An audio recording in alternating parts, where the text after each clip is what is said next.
Hello, everyone. As the conference chair, I think most of you know me.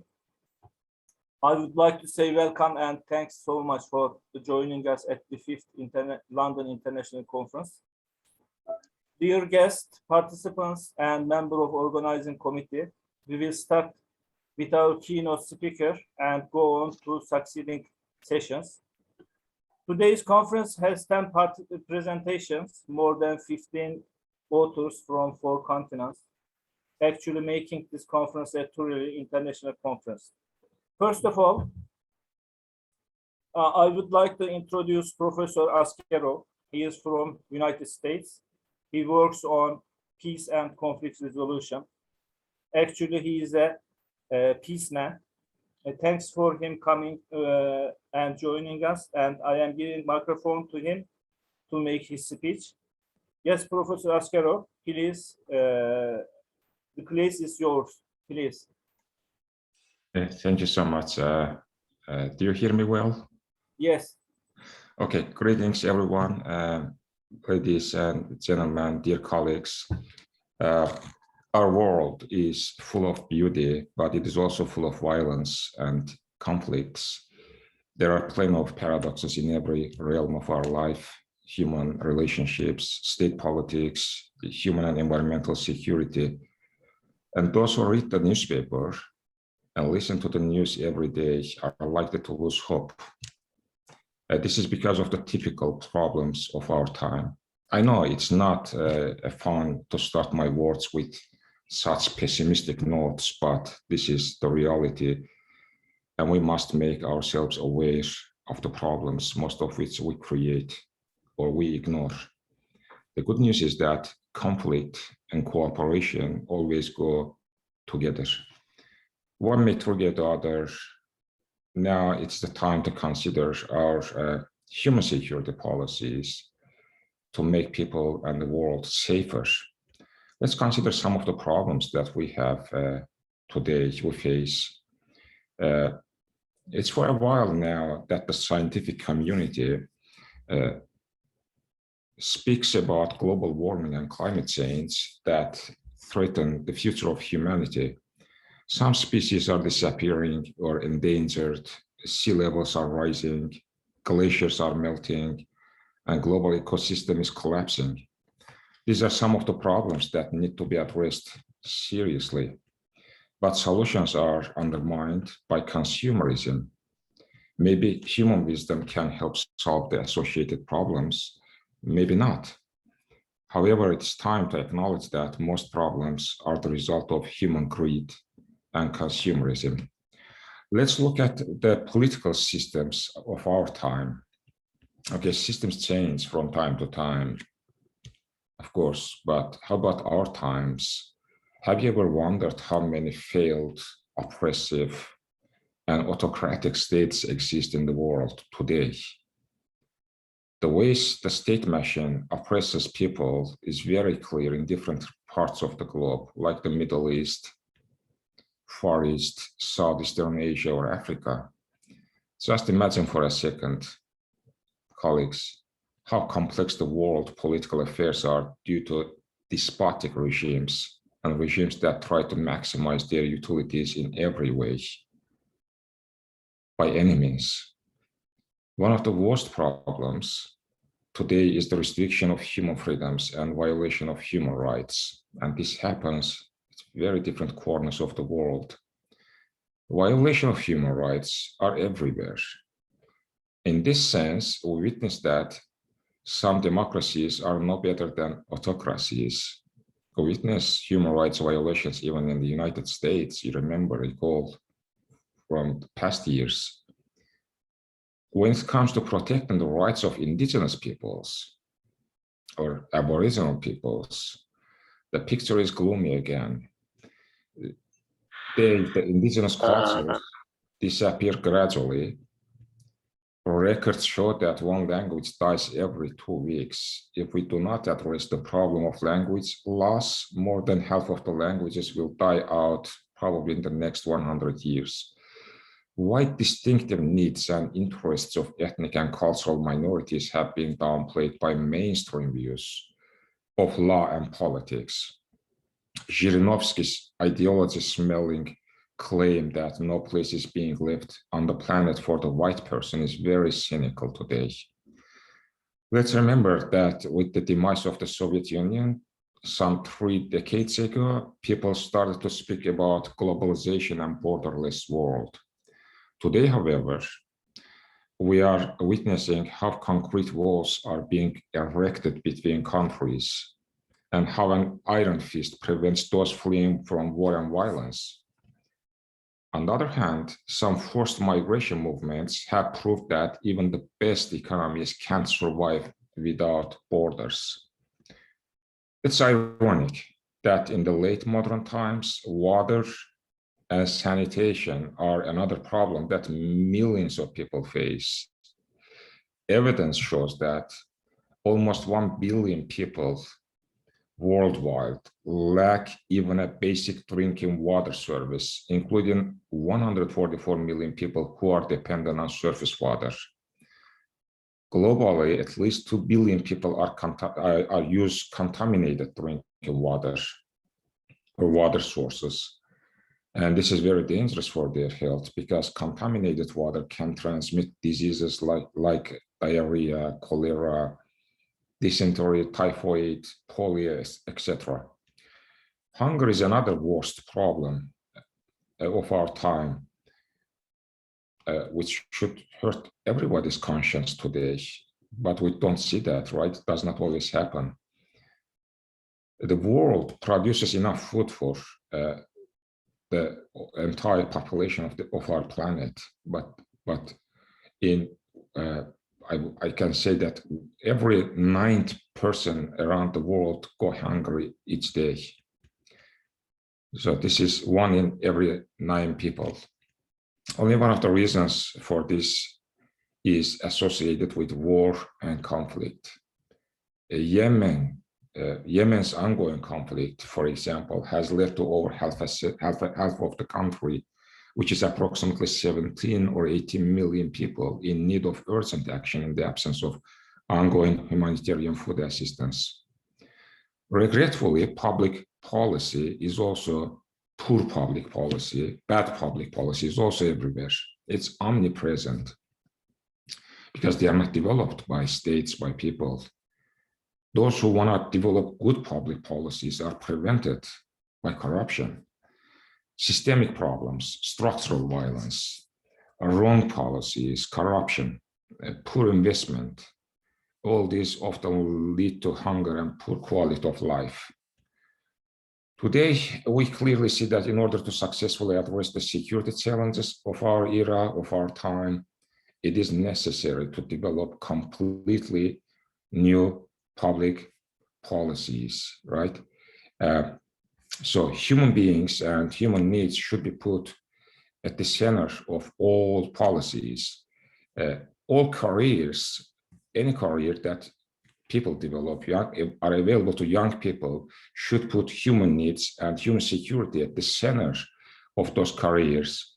So any career should, first of all, take human security and human safety, environmental safety into consideration, put it in the first place.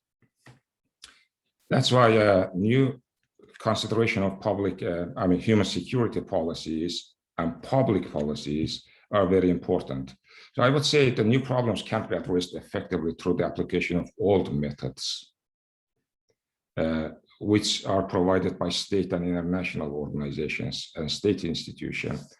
The case of Syrian refugee crisis showed a lot, right? Taught a good lesson to states. And states is the old institution of the system, is a utility maximizing institution.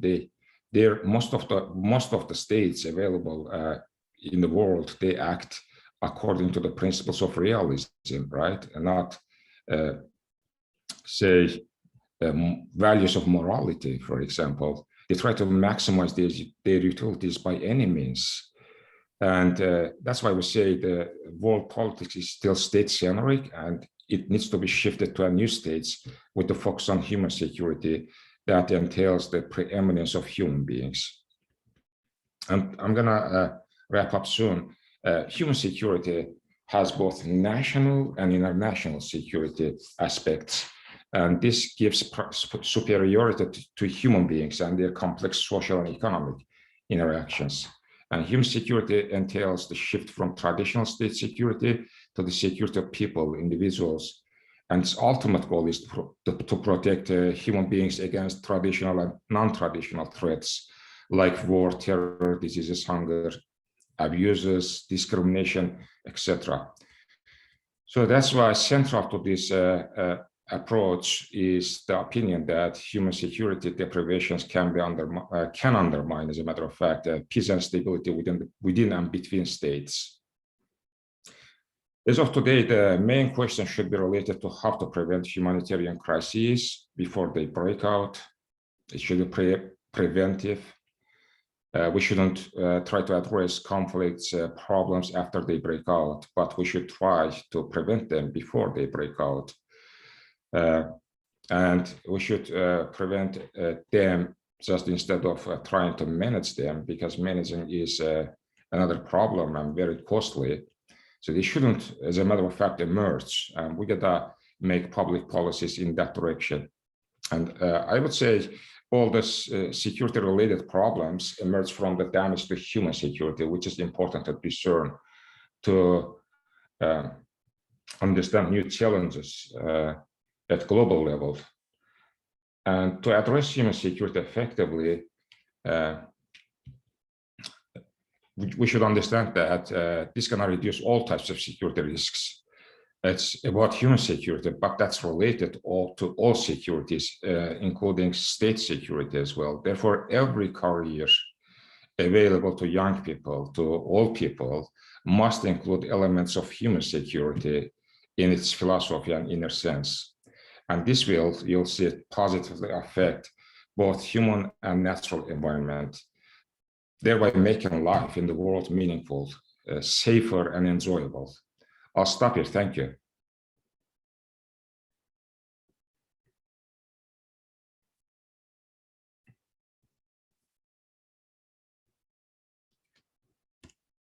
Mr. Chair.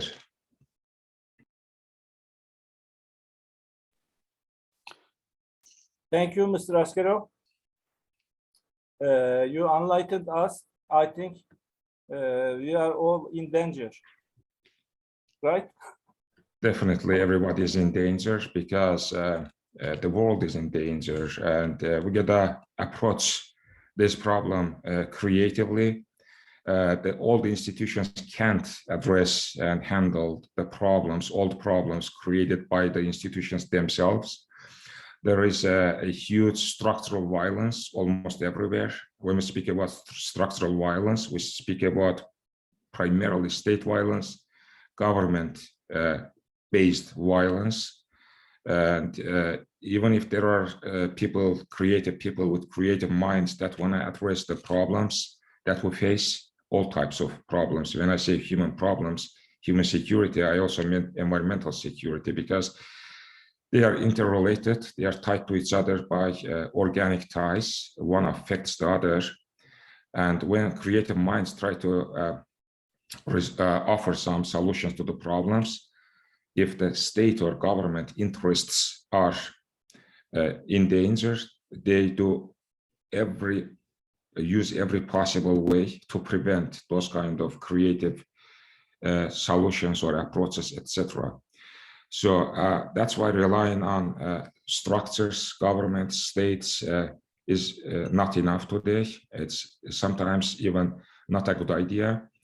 It's very important to create real working, functioning civil society organizations that would speak aloud about their problems and the problems related to human security. A new approach to human security should be developed at every level by the United Nations. United Nations itself is an old institution that cannot address new problems. It should reform itself, or we need a new international organization to replace it. And there, one of the main agenda, I would say main problems to be addressed should be related to human security.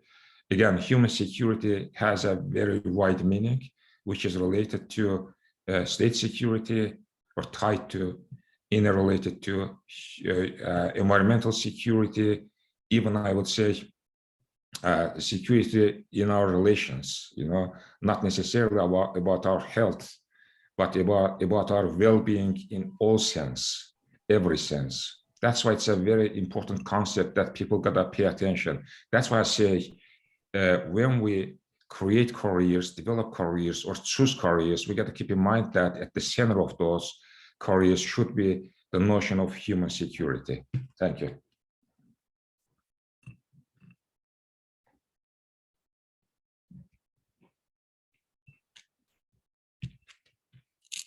Thank you, Mr. Askerov. My pleasure. Okay, we will begin the first session. In this session, we have 4 presentations. We will begin Miss Christina. She is here. Yeah. Miss Christina, from the all conferences, we have 15 minutes. Okay, 10 minutes for your presentation and 5 minutes, extra 5 minutes for the question of audience. Thank you. Thank you. I hope you can see my slides. Yeah, we can see. Thank you. So hello and welcome everybody. My topic today is called supply chain manager skills, the 5 most important and why. What can we say about today's supply chain managers? They are a quite varied group. They typically have different professional. They're coming from transportations or areas like procurement, IT, finance, or sometimes they also have finished their degree in logistics and supply chain management, and they are coming into a logistics supply chain role. Now I want to show you a very important or insightful study that focuses on millennials. Means people born between 1980 and 1995, and persons that work in the area of supply chain management. And the study shows that 60% of the participants have a formal education, logistics and supply chain management. And I also want to say that that most of them completed a professional certification or an undergraduate degree in logistics and supply chain management. And if we want to know more about who is this person that works as a supply chain manager, we can have a view on this study here. It's from CIPIA, a career and jobs website. It shows that, or it focuses on supply chain leads in the United States, and it shows there is a larger proportion of men working in this area than women, and supply chain leads in the United States are on average 46 years old. So this could be the typical supply chain manager. I want to go more into detail, and I want to share 2 important ideas from literature with you, and this is also a base for my study. It's the study from Murphy, and the study is based on the business logistics management model. This model recommends a combination of different skills for modern logistics executives, and these skills are business, logistics, and management skills. So these 3 categories, and they go more into detail, and they they explore the views of executive search firms, logistic practitioners, and logistic educators, and they compare it with this model. And then and the very important insight here is that the findings show that senior logistics executives must be good managers first and foremost, and logisticians second. So the managerial skills are the most important ones, and business skills are ranked third. So this is the very important insight here, and my study is also based on this skill categorization. And then a study from Christopher, he suggests a T-shaped skill profile. This means specific logistic management skills are required, and also skill in related areas. And what is very important here is that he also suggests that business transformations should be kept in mind. I mean, business transformation could be that we customer-centric and design of customer-driven supply chains, and therefore new or other skills will be required, namely market understanding and customer insight.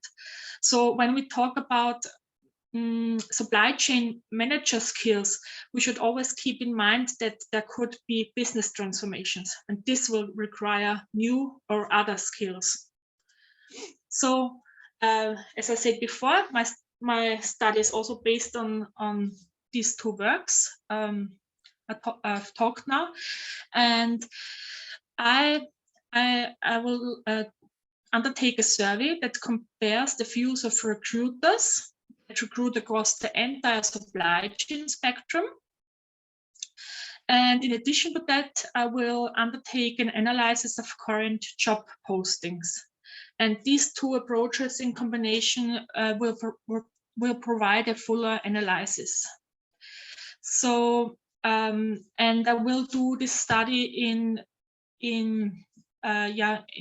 I have a very good exchange with two practitioners that will help me in this study, and because they have very good experience here. This is Dr. Schumacher. He wants to be named today in this presentation. He's a management consultant, and he has long experience, and he says that good analytical and mathematical skills are required. Because supply chain manager needs to have a feeling for numbers and sizes, flows, and amounts of materials. He also says that an understanding relationships is required, because the supply chain manager must understand the issues of all areas to be able to optimize the overall system, and view and sense for material and material flows, ability to work in a team, and communication skills is also very helpful in this area. And the second practitioner that will undergo the study with me is Richard Guest. He has more than 20 years recruitment experience. He says that strong people management skills will be required, project change management skills, IT skills. This is important because when we think about the impact of artificial intelligence, robotics, and data analytics, influencing, it means, for instance, that every change should fit our supply chain model. And last but not least, a flexible approach. A supply chain manager should react to shifts in market dynamics. And this is also quite interesting, because I also asked if these skills are in the industry independent. I mean, if, for instance, in my PhD thesis, I focus on the fast fashion apparel industry. So it's a highly dynamic industry, and I've asked them if it would be if other skills would be required in such a highly dynamic industry environment, and they say these skills will be the same in all industries. Yeah. Sorry. So, and then I want to talk about the current jobs postings. So I will do analyze current jobs postings on Indeed.com, because it's a job board aggregator which crawls numerous job posting websites to accumulate millions of job posting in one searchable database, and it allows for a Boolean search operator, so and or. So this is the idea behind, and what we see here is alone from the so I searched in the Indeed website from Austria, and first preliminary results are that supply chain managers should have strong knowledge and skills in sourcing and supply chain management, good understanding of inventory management and supply chain management, good spoken German and English, as you can see. But what we see here is it's very imprecise here, and it's not clear what is meant by that. So they say, for instance, strong knowledge in supply chain management. So this is always a problem, I think. And I got a very big variety of ideas now. What are the most important skills for supply chain managers? And I think this has to do with one point, because practitioners and educators have variously addressed the concept of supply chain management. Some say that it is an extension of logistics, others say that it is the same as logistics, and so on. So we have no clear idea what is supply chain management. Since there is still often no consensus on what supply chain management is, it is also difficult to say what skills are really required for a supply chain manager. But I think it will be very helpful to focus on this topic, because I think it is important to understand what the most important skills of supply chain managers are. For instance, to be able to bridge the gap between what is being taught and researched in universities and the supply chain management market requirements. So it will be very interesting to see if there is a gap between what is taught in universities and what are the real market requirements. Ms. Christina, please come to end. You have consumed your time. Yeah, the last sentence will be, at the moment, I think it's very an imprecise picture at the moment, because there's a variety of skills that is required. So I will do more interviews, analyze more job postings, and I will continue my exchange with experts. So I hope in the end I will have a clear picture about what are the 5 most important supply chain manager skills. So thank you very much. Thank you, Mrs. Christina. Anybody want to ask question about supply chain manager skills?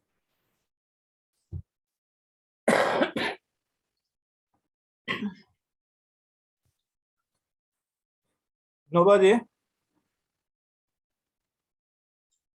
Mr. Ibrahim, my student, I think you should ask a question. It is your topic. Do you hear me? Yes, I hear you, sir. Okay. I think you have a question. You should have a question. It is your topic. Actually, I don't have any question. The first of the subject, it's interest on me, because this global warming. I have a question, but I've escaped. It's escape. No, I didn't have any question. Okay, thank you. Yeah. Thank you. Can I say something? No, he doesn't have any question, but I want to make a comment about your presentation. In the past, I was interested in skills of human resource managers in the literature. I'm sorry, I would like to say something about Christina. I wonder, I think Christina will add something and more. Am I right, Christina? What you mean? Yeah. I wonder, you say something, I think. Yeah, I wonder that. Yes, no, yes. no, I only wanted to say because there's always written my connection is not so good, so I hope you really saw all my slides. This was my problem now. Yeah. Okay, no problem. Okay, thank you. I want to make a comment on the job skills. As I said, in the past, I was interested in human resource manager skills, and I reviewed the literature. There are more than 100 skills. Actually, I think some academicians making skills inflation. Am I right? Yep, it's such a big variety of skills, but how did you succeed in your research? Because you wanted to find out the 5 most important human research skills, yes, or what was the question? I throw many of them. For example, if you say every job necessitates analytical thinking. What does analytical thinking mean? Yeah. Nobody knows. Actually, thinking is an analytical process. Without analytic, there is no thinking. Yeah. There isn't a skill like that, analytical thinking. So I think you should not inflate the supply chain manager skills. You should not. What do you mean? Inflate, making inflation of skills. No. At the end, there should be 5, the 5 most important skills, and then I can go to the universities and say, okay, these skills should be taught because, yeah, in the market, these are the skills required. Yeah. But okay. Do you think this could be successful, or do you say no, never? Okay, thank you very much. Thank you very much. Okay, thank you. Good luck, Okay. good luck. It will be successful. Okay, our next presenter is Durairaj Rajan. Rajan, welcome. I hear you, sir. Okay, Rajan, today we'll speak about heavy workload. Please. I'm trying to share my video, sorry. Okay, we are waiting for you. Can I go ahead, sir, please? Yes, Mr. Rajan, you can go on. You have 10 minutes to presentation. Sir, thank you very much for giving this opportunity continuously for me. I'm very grateful to present my topic, awareness about impacts of heavy workload on health. It is an empirical study about sanitary workers. This study is part of my DLIT program, which I am currently doing. I have taken this study in India, in my state, Tamil Nadu, in the district Tirunelveli, where I worked as an administrative officer. The reason why I chose this topic is the target population is sanitary workers working with private multi-specialty hospital in Tirunelveli city of Tamil Nadu, India. In the study area, all hospitals has long working hours. It has 12 hours working duty, 2-shift working system. Moreover, the caste system in India is highly prevalent. Due to this, only the lower caste people go into the top work of sanitation work. They are highly illiterate.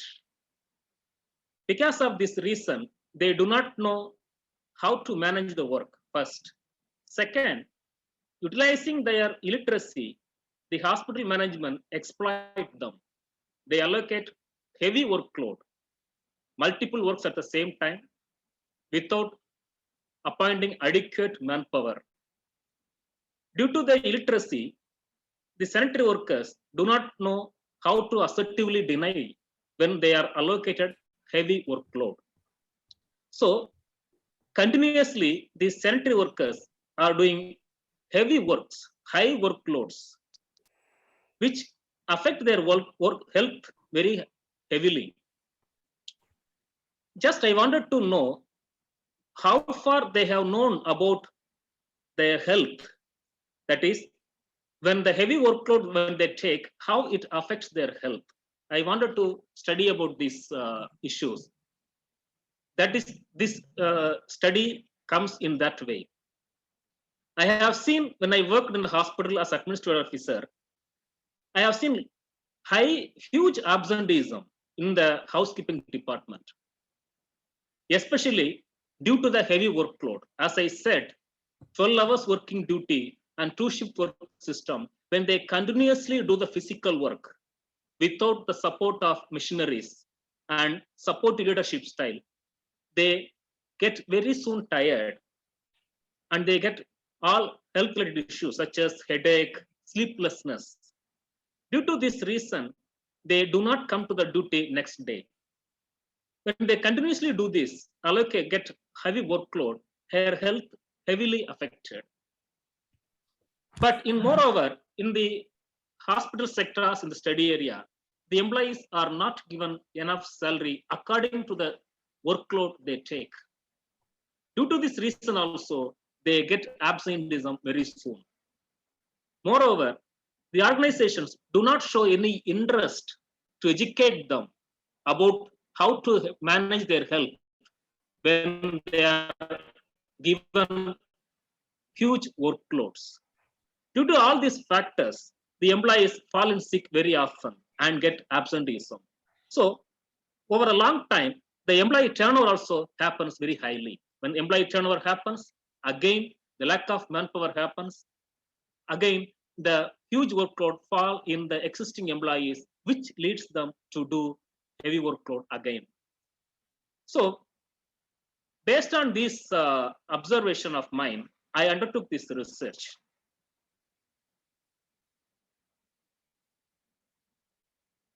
The scope of this study is the sanitary workers working in private multi-specialty hospitals in Tirunelveli city, Tamil Nadu. The research methodology consists of 80 respondents.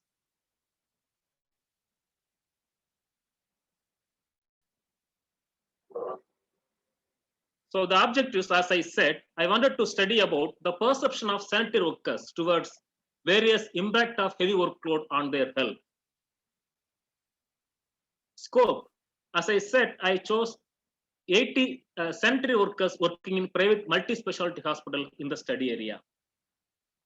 I analyzed the various factors, that is especially health-related factors associated with their heavy workload. As part of research methodology, I have chosen 80 sanitary workers from private multi-specialty hospitals. It is a quantitative study, empirical study, having descriptive research design. I used both convenient and judgment sampling technique to choose the respondents. And I used structured questionnaire to collect the data from the respondents with the help of scheduled method of data collection. I have used percentage method to analyze the data.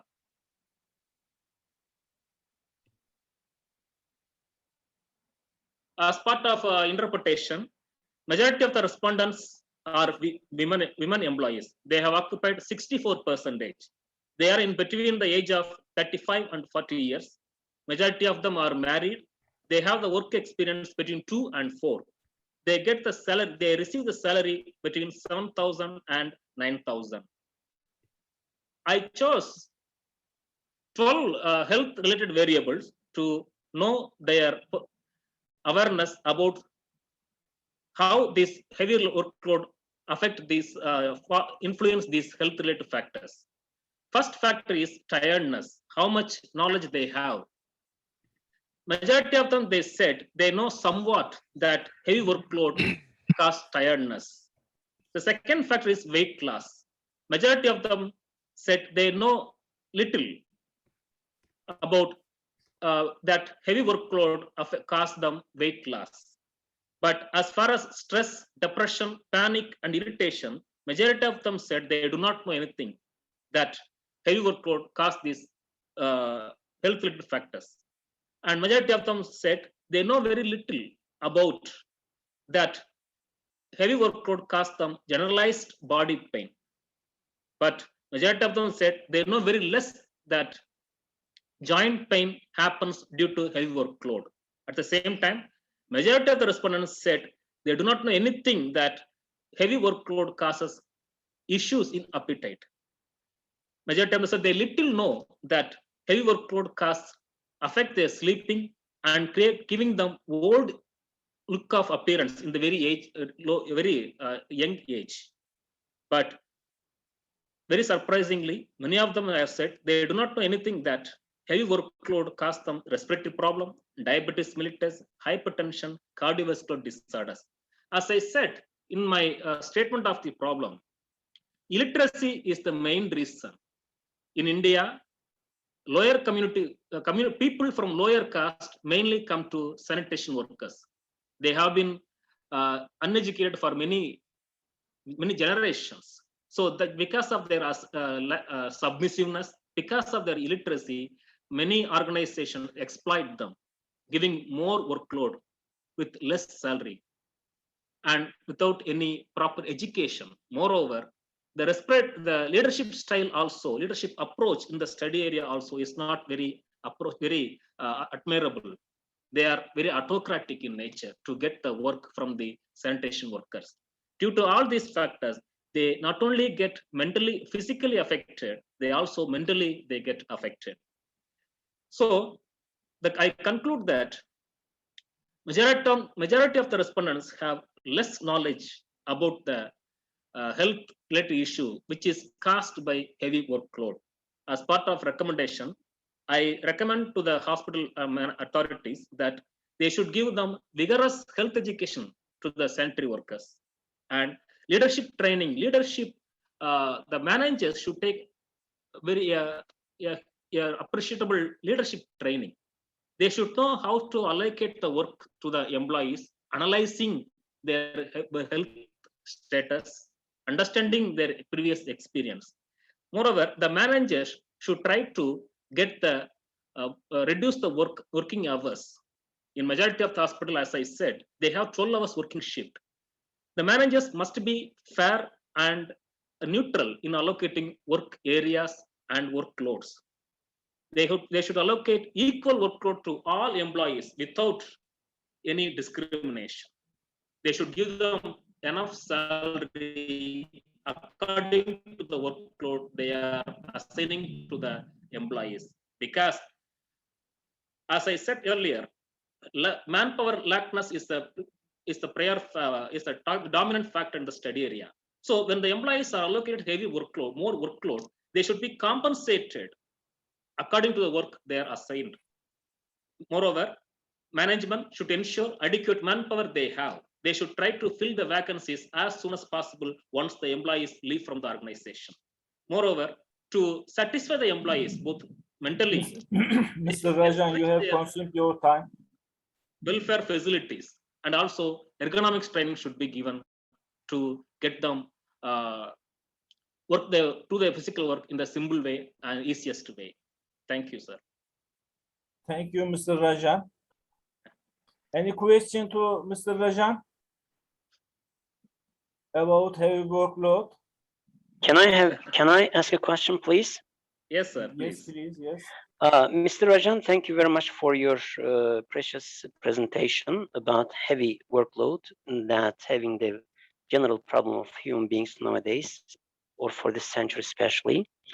But it is sad that when we analyze the lives of scholars, very famous scholars in the history, we see that, we understand that they used to have a very heavy workload, and even used to sleep for 3 hours, 4 hours, no more than 3-4 hours a day, and forcing their limits and forcing their boundaries.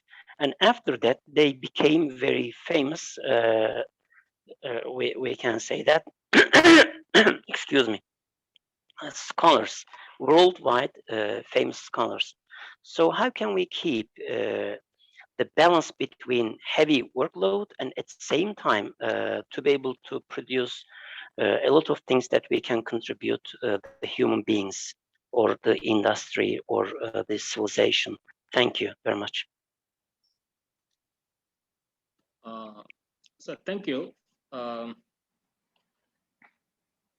heavy workload, that is why in the beginning I said the target respondents are highly illiterate. They do not know when we work too much, too hard, we are going to get that much benefit.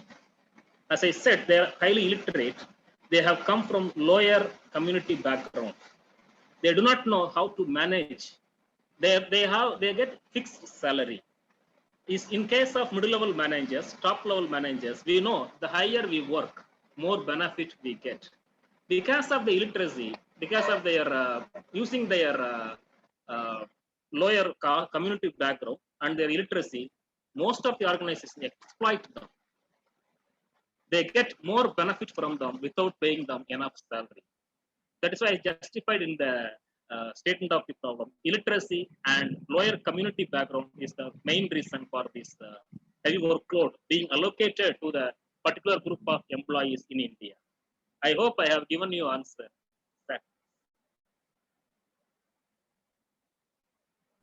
Okay, thank you. Anybody else? No question. Thank you, Mr. Rajan. Thank you, sir. Thank you. Okay, our next presenter is Mr. Jalal and Mr. Doganay. They will talk about effect of teaching styles on students' learning. Mr. Jalal, do you hear me? Yes, I hear you. Yes. Okay, dear colleagues, excuse me very much. I am not going to talk. I won't talk. I will just listen. But we prepare together, we can say. Okay, okay. Thank you. No problem. Mr. Jalal, you have 10 minutes to make presentation. Please Thank go you on. very much. Is my voice clear? Can you all hear me clear?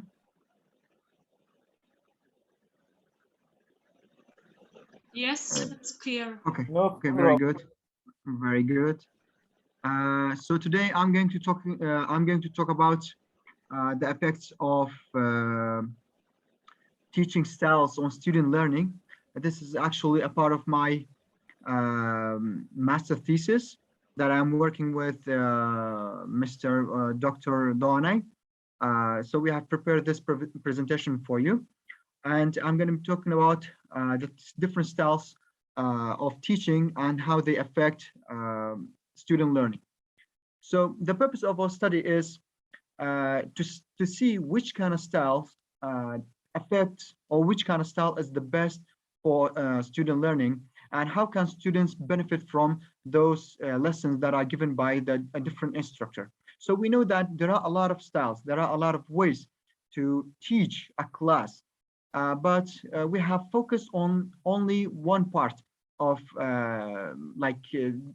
teaching style, and the parts that we have studied are a part of teaching styles in a high school, and how can they affect the students' absorption and receiving of knowledge. So that's the purpose of our study. And the objectives of the study is to see that each one of the teaching styles, each one of the individual teaching styles, which one is the best for learning outcomes. So we chose students who are ready for university admissions And we wanted to see which teaching style can give the students the ability to absorb a lot of knowledge and make them to have a good understanding of the subject. And of course, to evaluate the technique that is more desirable, that is more wanted by the students, and make the students more comfortable during the class. And of course, which one of the styles is a good way to manage the classes, and students can learn the best from those styles. The samples that we have chosen in this study is 12th grade students. Like in our country, we have 12th grade students. This is one of the most important levels of studying, because every student is trying to make preparation for university admissions. If they get a good grade, if they get a good knowledge, they can be accepted into the universities. And the sample taken are from 130 female students, who they study in a private high school in my city, in Suleimani City, which happens to me, and I also teach in that school as well. So the teaching styles that we have chosen, the first one is authoritarian, or in some cases it's called disciplinarian style. Authoritarian style is the kind of teacher who is a little bit more strict and does not give a lot of time and a lot of attention to the students' wants or the students' needs. This type of teaching is like a little bit overly structured. What it means that the teacher just goes into the class, it sets a lot of very strict rules, and it does not, or the teacher does not let the students to have a lot of questions, to involve in the lesson a lot. It's all about the teacher. I think I can say in another way, it's more teacher-centered than it's student-centered.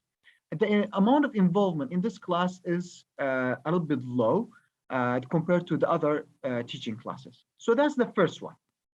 The second one is authoritative. Authoritative, I can say that it's in the middle of authoritarian, and which is the third one is submissive. Authoritative, this teacher sets a set of rules, but the rules are not very strict. The rules are not so hard on the students. It leaves some space for the students to still be involved in the class or during the class. They have more time to actively ask questions to the teacher, and it gives a very good feedback towards the teacher, because the students in this type of class or in this type of teaching style can express themselves. They have a little bit more freedom than the authoritarian teaching style. That's the second type of teaching style. And I think this one gives a little more comfortable environment and a little bit more safety compared to the other types of teaching styles. That's the second one. The third one is submissive or permissive style. Permissive style is the kind of teacher or the kind of style that gives absolute freedom to the students. And I think in this type of style, the teacher is not very well managed during the class, or they cannot manage the class very orderly. Students have a little bit more freedom than they are expected. And this may affect the classes that is given, or sometimes it may affect the subjects to be explained in a more chaotic way. This might, in some cases or in some levels, this permissive teaching style can be very beneficial for some type of students. But I think in our study, in our level of study, having a permissive teacher or having a permissive teaching style might affect the students' ability to understand a certain subject. And this may lead to, this may make the class to form a chaotic situation during their lesson. So we have tried to take feedbacks from the students, which type of teacher, because we have chosen the 3 teachers. We have those 3 teachers. They have been teaching for like around 2 months now. And we are about to take some questionnaires from some survey from those students. I have prepared the questions here. I can show you the questions later on. And the methodology that we have used in this research is they can be qualitative and quantitative, and the samples are chosen as a purposive sampling because, as I told you, we have chosen the students very carefully. It's not they are not random students. That 130 students in 12th grade in a very specific class or in the very specific school. The questionnaires are prepared in two ways. One of them is Likert scale, which goes from strongly agree to strongly disagree. And the second questionnaire is just to choose the choice of recommended teaching style. This is the first questionnaire that I'm going to divide it or distribute it among the students to get a feedback on the type of teaching style that is given from the teachers. I have prepared 10 questions. This is 7 of them. And these questionnaires will be like graded scale from strongly agree to strongly disagree. As you can see, I have asked the questions in a very strict manner, in a very detailed way about each one of the teaching styles. This is the rest of the 3 questions. As you can see, this is the remaining of that Likert scale. And I have prepared these questions also for the students. This shows which, during that class or during that level, which type of teaching style is the best for their grade, for the understanding of the subject. And I think this gives a good evaluation for the teachers. Maybe some teachers can benefit from the things that we have gained from here. And this will be helpful for the future teachers when they want to teach in that grade level, which is 12th grade. So I have prepared some advantages of each one of the teaching styles and the disadvantages of the different teaching styles. The first one is authoritarian style. I think I have mentioned this a little bit before when I talked about each one of the styles in the previous slides. In the authoritarian style, I think the advantages are to produce a very consistent results. This is like the one that's very strict. It reduces the time that's needed to make some decisions. It does not let a lot of mistakes to happen. It's a better time management for the teacher, and it creates a clarity within the chain of command to show them who's the commander, who's the leader in the class, who teaches there. That's why in this type of class, the teacher is a little bit more centered than the other types of the classes. But the disadvantages are it reduces the amount of group input received, and it creates a lack of feedback, and it might form an insecurity. Sometimes I have been observing far away, observing the students, how do they react, how are they reacting during these 3 teachers' classes. And I can see that the authoritarian style gives a sense of insecurity. Students are a little bit more bored. The students feel uncomfortable during this type of classes. And since the students cannot be involved during the class, they don't have, or they are not allowed to talk very freely, this kind of eliminates the innovation from the process. The second one is advantage of authoritarian style, as I said before, authoritative style. This kind of encourages the students' engagement in class. Students are more engaged, more involved. They can ask questions a little bit more freely, and they are a little bit more comfortable. They feel more safe during the class. They feel that they can trust the teacher, and this makes or encourages the student-teacher relationship. I have seen this, I have observed this during my study. I can see that a lot of students are very trusting the teachers who are authoritative, and they really like the type of class that the teacher is giving, and they feel safe asking questions. They are more involved, as I said before, and sometimes, or most of the times, it actually encourages obedience. The disadvantages might be very little, but we still have, in every style, we still have some disadvantages. Some students may misuse the soft side of the teacher. They can misuse the time during the class. They might talk a little bit more. They can mess up the class. That's why it's a little bit too hard to adapt by any teacher. Some teachers cannot are not able to do this during the class. Even if we tell them that authoritative is better than their side, it's still a little bit hard to be adapted by any teacher. The third one, as I said, is submissive style. The advantages for this kind of level is little or it's few. Teaching students, this helps the students to think independently because they are more free to talk about, they can speak their minds, they can be involved a little bit more in the class. Sometimes students can be creative during this type of classes, and it makes them a little bit more independent. It makes them to solve their problems by themselves. If they have an obstacle or a challenge during their classes, during their subjects, it's a little bit more, it's a little better for the students to solve them by themselves. But we also have a lot of disadvantages during submissive style because it's not determined who's in charge. Sometimes students really see that the teacher is not in charge. The teacher cannot manage the class, the behavior in the class. That's why it's a little bit difficult during this type of lessons.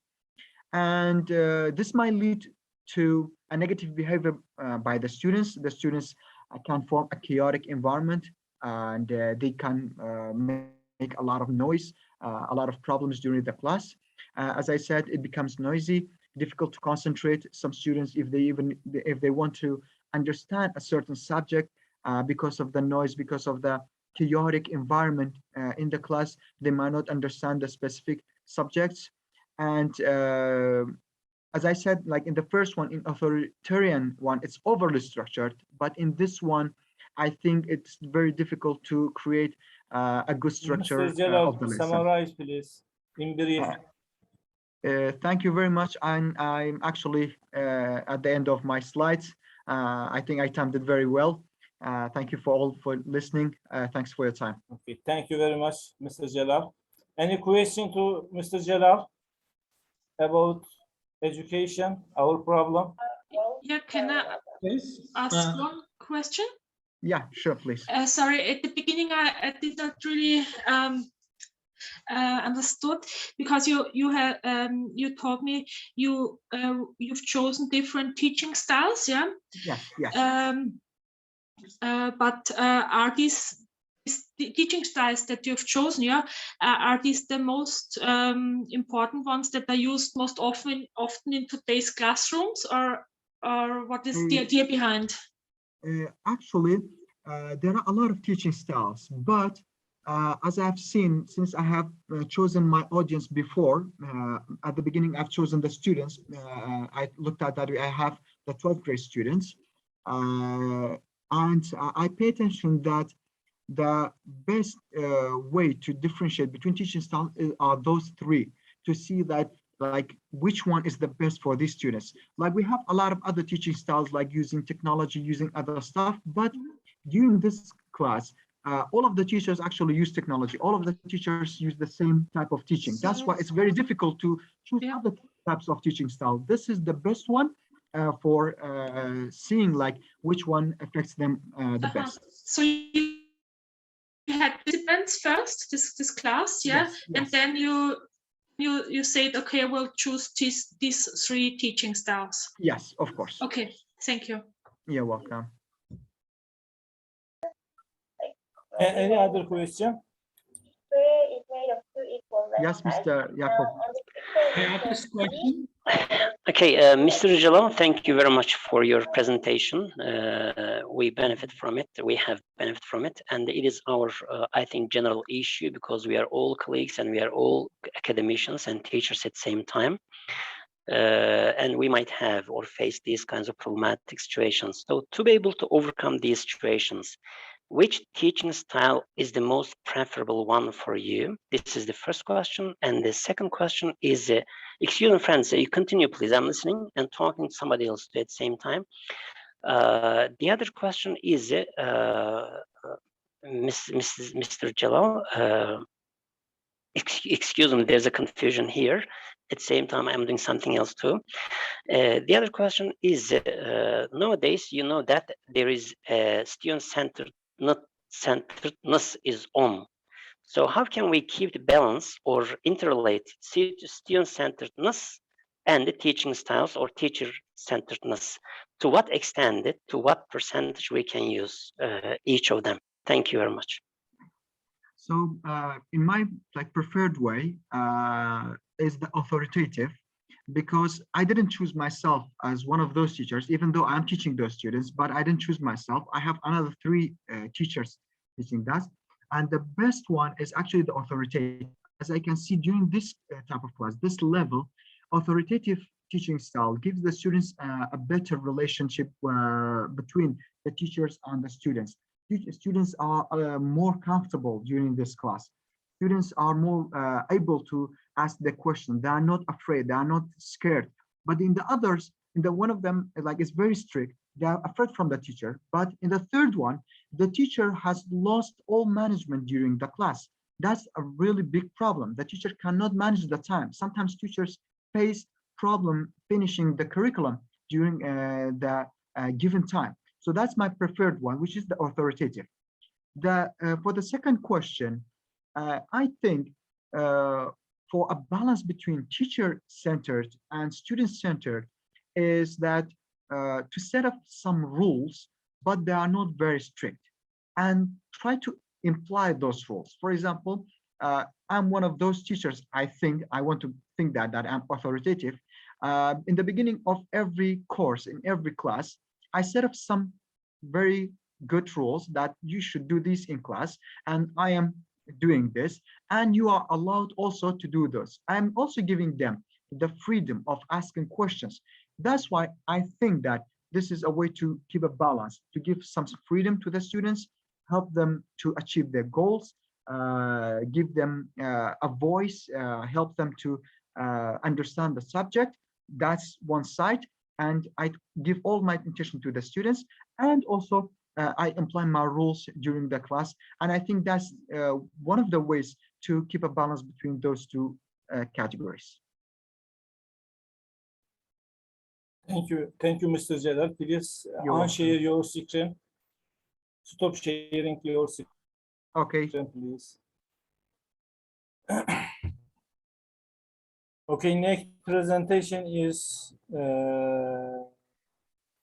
Joy's presentation. Is she here? Miss Joy from Africa, I think from Nigeria. Joy is absent, I think. Okay, the next one is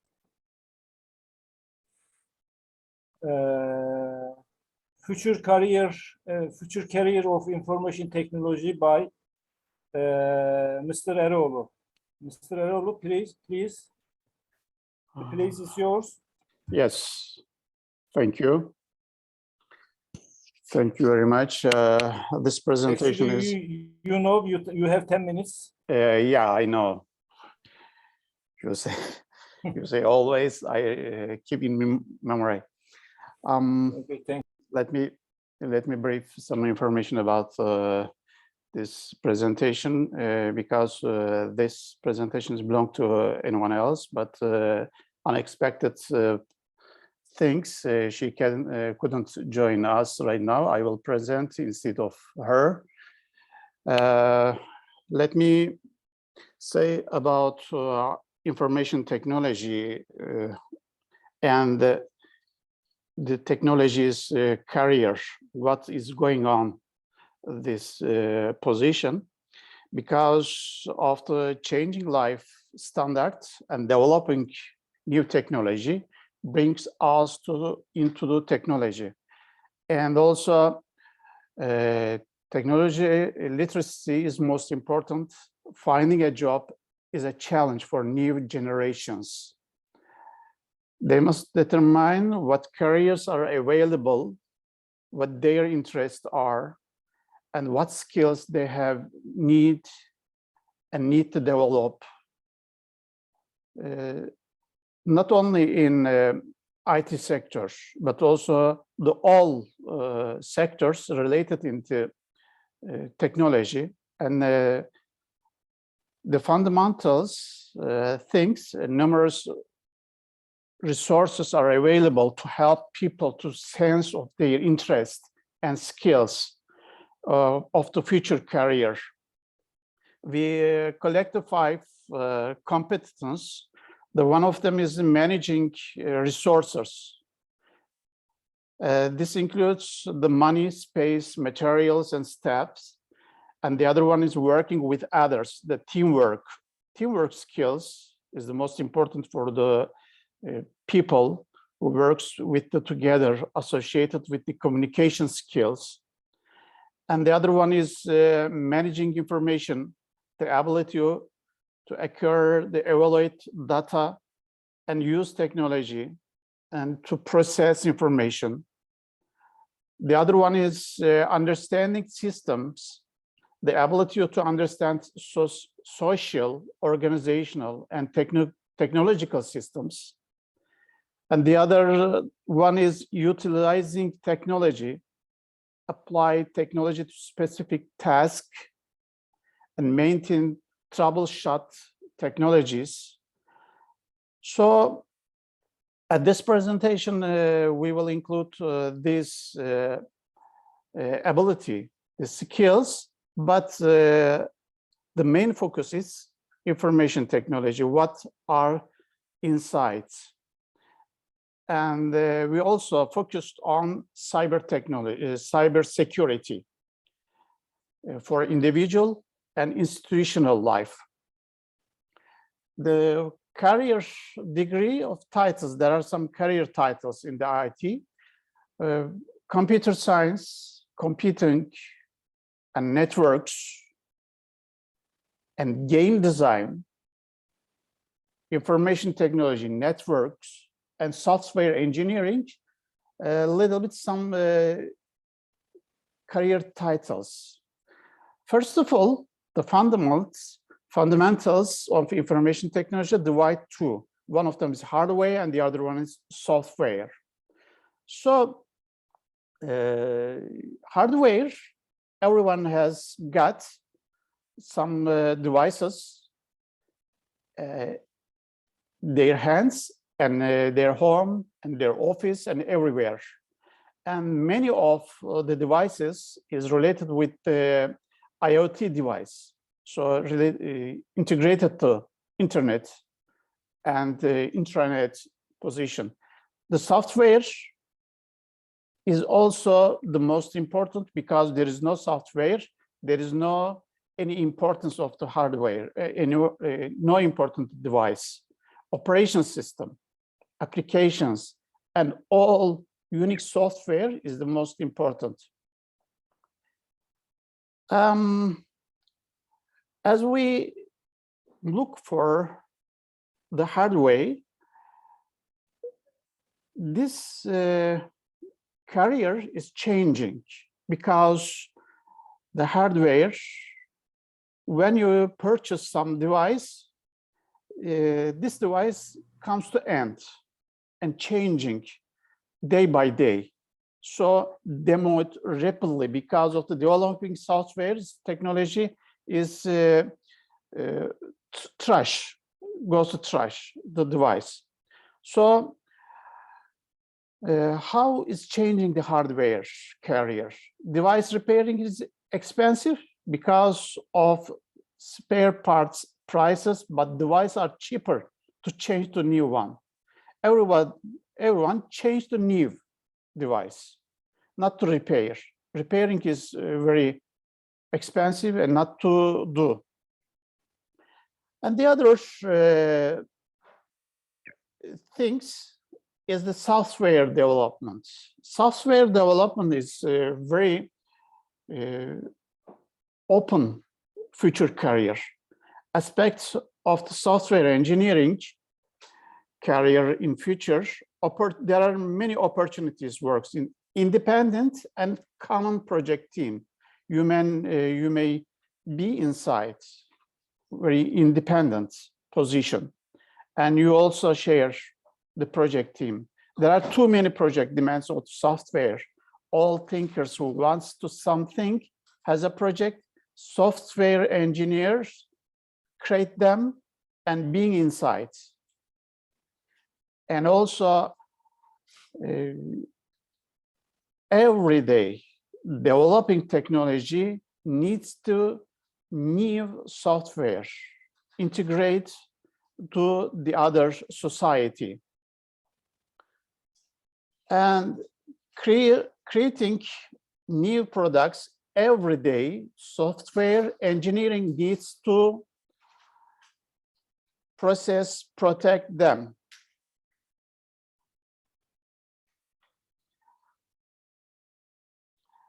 Let's look at the career position in the future and statistic. You may see slash data has presented some gives data about the developers. The developers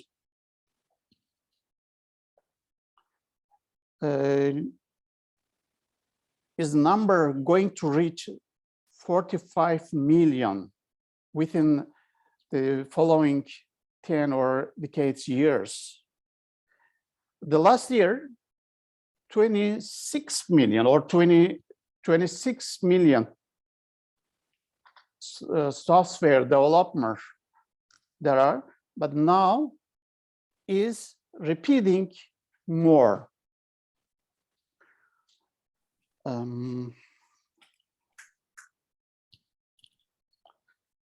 Different types of application software used by business. Some of types of apps everybody know, everybody use, and some of the application use the professionals. The word process everybody has got. If you have a computer, you use. And graphic software, database software, spreadsheet, presentation, web process, enterprise software, information worker software, and so on. And there are main 5 computer programs we use every day. Mr. Yes. In brief, please. In brief.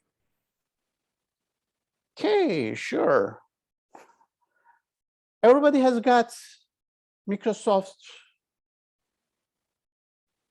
software and use the security for antivirus program and Adobe PDF and like that. We focused on the security. There are some security doors on the digital platforms and devices. You may check on the screen, you will attack every day. Some of them you may aware, some of them you don't aware of them. The malware, web-based attacks, and web application. If you surf on the internet, you may come across this position. So this is the most important for the people. The carrier needs to provide, and everybody needs to progress themselves. The regular position, malware, insider trades, and physical manipulation, damage, thieves, and loss is regular one. But trending, the up, phishing, everybody can get it.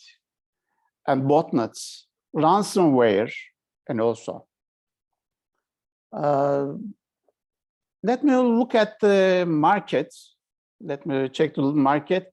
Global cyber security markets is changing at a very high level. And organizations, you may check on the screen, you will see some position. The manufacturing, and telecom, aerospace, retails, healthcare, and everywhere you may come across. Okay, maybe we can say many things about the market, very large market, and the human source needs to this career. We can say everything, not only European countries and Asian countries and Americans and everywhere. So let me come to brief. This information is enough. I have some about the markets statistic. So that's enough. Thank you very much. Thank you, Mr. Eroglu. Any question to Mr. Eroglu? Yes. No question? Okay, thank you. Thank you. Thank you very much. Okay, we have finished our first session. We will continue to the second session without giving break, I think. Is Mr. Kurt here? Yes, he is here, Mr. Omar. Yes, Mr. Kurt, I am giving my role to you. Okay. To manage the second session. Okay. Good chance. Thank you. Thank you very much for the first session. And now we are going to continue with the second session. We have 5 presentations here. And we are going to, I think the presenters are here. We are going to listen to their research and their findings. At first, a very warm welcome to all. Just a little housekeeping before we get started. If you have any questions during the presentation, you can also write in the chat box, or at the end of the presentation, we can listen to you, we can hear your question. From the first session, we know that Mr. Omar told we have 10 minutes for each presentation. Also, to keep the quality of sound functional during our presentations, please mute yourself, the listeners, and then we can understand, or we can see the clear points from our presenters. The first presenter is, I want to introduce about social factors and students' educational experiences. We have 3 names here. Are they here? Busra, yeah, who's going to present this presentation? Is it clear from our friends? Yeah, Busra. Busra is going to present. Yeah, I'm going to present. Okay, our presenter is Busra and Zahrah. Zahrah, huh? Am I right? Okay, welcome. Okay, we are listening to you. Please, if you want, you can share your screen, or do you have a PowerPoint presentation? Yeah, I'm working on sharing my screen right now. Okay, that's good. We are waiting for that. Can you guys see my screen? Yes, yes, it's clear. You can make it bigger if you want. Oh, okay. Okay. Yeah. So, go on. Okay. Welcome to our presentation. We're going to be talking about social factors on students' educational experiences. I'm Busra Dokmen, and then my partner is Zahrah Butler. So first, we're going to start off with a brief outline of what we're going to be discussing. We'll get into the introduction, and then we'll talk about the methods in study 1 and then study 2, and then we'll refer back to the results from study 1 and study 2, and then we'll talk about our discussion, conclusion, and finally we'll have references. So starting off with the introduction.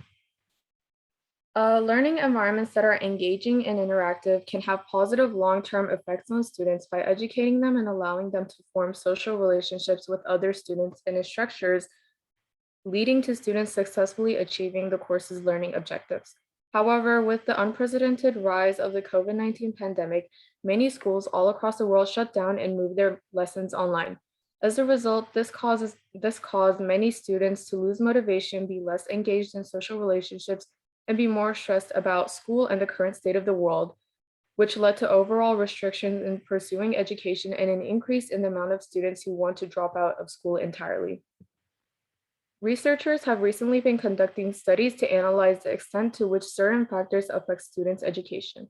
One article talks about a study that measured which psychosocial factors affect a student's desire to drop out of school, while simultaneously analyzing age and gender differences within the results. Another article looks into the impact of COVID-19 in regard to academic factors while measuring 3 basic needs, which were feelings of competence, autonomy, and relatedness. So we as a team wanted to analyze and determine how these social factors affected students' educational experiences. Okay, and then next we have methods. So the methods for study 1 was conducted at a Norwegian university and used university students as participants. The students attending this university were in professional programs that taught them how to become teachers, social workers, and early childhood educators. The sample size consisted of 173 women and 33 men. The questions within the survey asked about their psychological status and opinions in regard to their education experiences and programs. The main study materials were adapted from the Learning Climate Questionnaire, the Academic Emotion Scale, and the Loneliness and Intentions to Lead scales. Other items were adapted from Teaching Through Interactions Framework and Learning Climate Questionnaire. All of these answers were self-reported, and the answers for the surveys were evaluated in relation to 5 main categories. The first was confidence in the student role. The second was instructional quality, group work satisfaction, teacher-student relation, and sense of student community. The methods of collection are prone to bias due to the fact that the questionnaire was self-reported, so students themselves may have misperceived their emotions while reporting. Additionally, the questionnaires didn't have a sliding scale, so the participants may have been required to select answers that they fell in between. And finally, the study had mainly female participants, which means that a gender-neutral perspective wasn't able to be gathered as a result. So for the second study that we examined, the means of collecting information was about the same as the first. It was a questionnaire that was distributed to university students in Austria and in Finland, and they tested for 3 basic need factors: competence, autonomy, and relatedness, and a couple of additional factors that they believed influenced them, such as self-regulated learning, positive emotion, and intrinsic learning motivation. The materials for each of these assessments were adapted from the work-related basic need satisfaction scale, the German basic psychological need satisfaction scale, learning strategies of university students questionnaire, the scale of positive and negative emotions, as well as the EPOC measure of adolescence and well-being. And lastly, for intrinsic learning motivation, scales for the measurement of motivational regulation for learning in university students was used. So this is a lot of content, but in the first study, around 6,000 students completed the questionnaire with an average age of 25 years old. And in the second study, around 1,600 students completed the questionnaire with the average age of about 28 years old. So in both of these studies from both the universities, there was a large bias in the completion towards women. And for both of them, the average age of people who completed them was still relatively low, so they were pretty young. And in these completion methods, simply looking at who completed the different surveys, there is sort of a bias towards women. And so that raises concerns about getting a clearer perspective on how male students feel about these different factors at their universities. And similarly to the last study, there was an issue with the fact that the answers for the questionnaires didn't exist on a sliding scale. So students, if they felt like they fell between particular groups, were not able to choose answers that might have aligned with what they thought personally. And additionally, there's always going to be the issue of when you send out a self-reported questionnaire to people, they may not have a true and complete understanding of how they're feeling, or they may have a lack in understanding of the questions that they're being asked. So therefore, some of the answers that they report might be a little iffy and slightly off from what they actually believe and feel.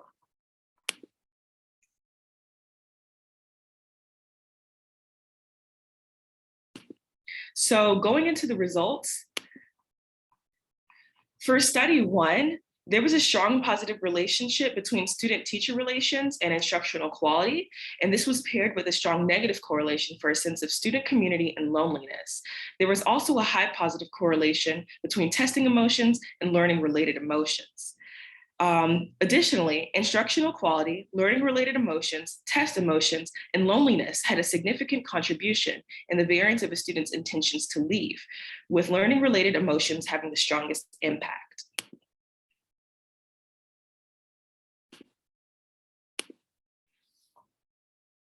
So t-tests were performed to indicate the gender and the age differences in students' reportings. And this is going to go back to what Busra mentioned earlier about the differences in gender. And it was shown that male students were expected to report less negative emotion for test situations than females. And they reported lower scores on the instructional quality scale. Looking at a difference less in gender and more in age of the students who completed the questionnaires, it was seen that younger students reported lower scores than older students, and students over the age of 30 reported higher scores for the learning-related emotion scale. This showed that older students are more likely to feel that teachers want to know them and support them individually, as well as communicate their expectations for what it means to have mastered the class's content.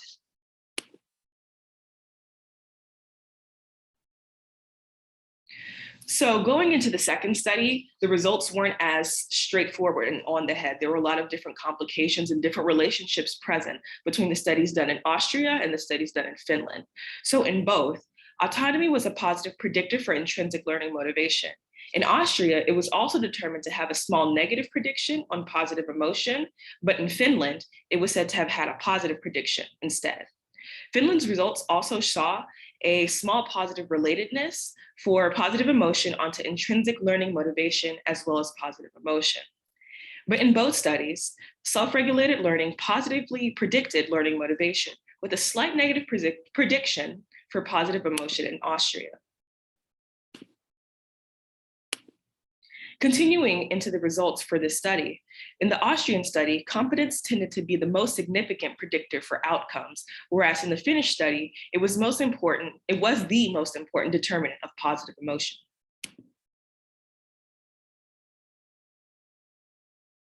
Going on into more of like a statistical examination of the results and any issues that might be raised with them, the first Austrian study found that a high correlation existed between competence and autonomy, leading to an investigation of the variance inflation factor, also known as VIF. And a VIF of 3.94 for competency and 3.40 for autonomy were found.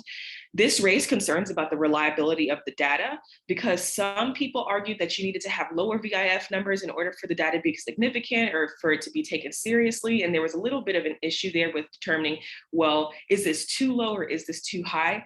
But overall, they found that like the VIF numbers were pretty okay and they didn't really have to take back any of the conclusions that were made.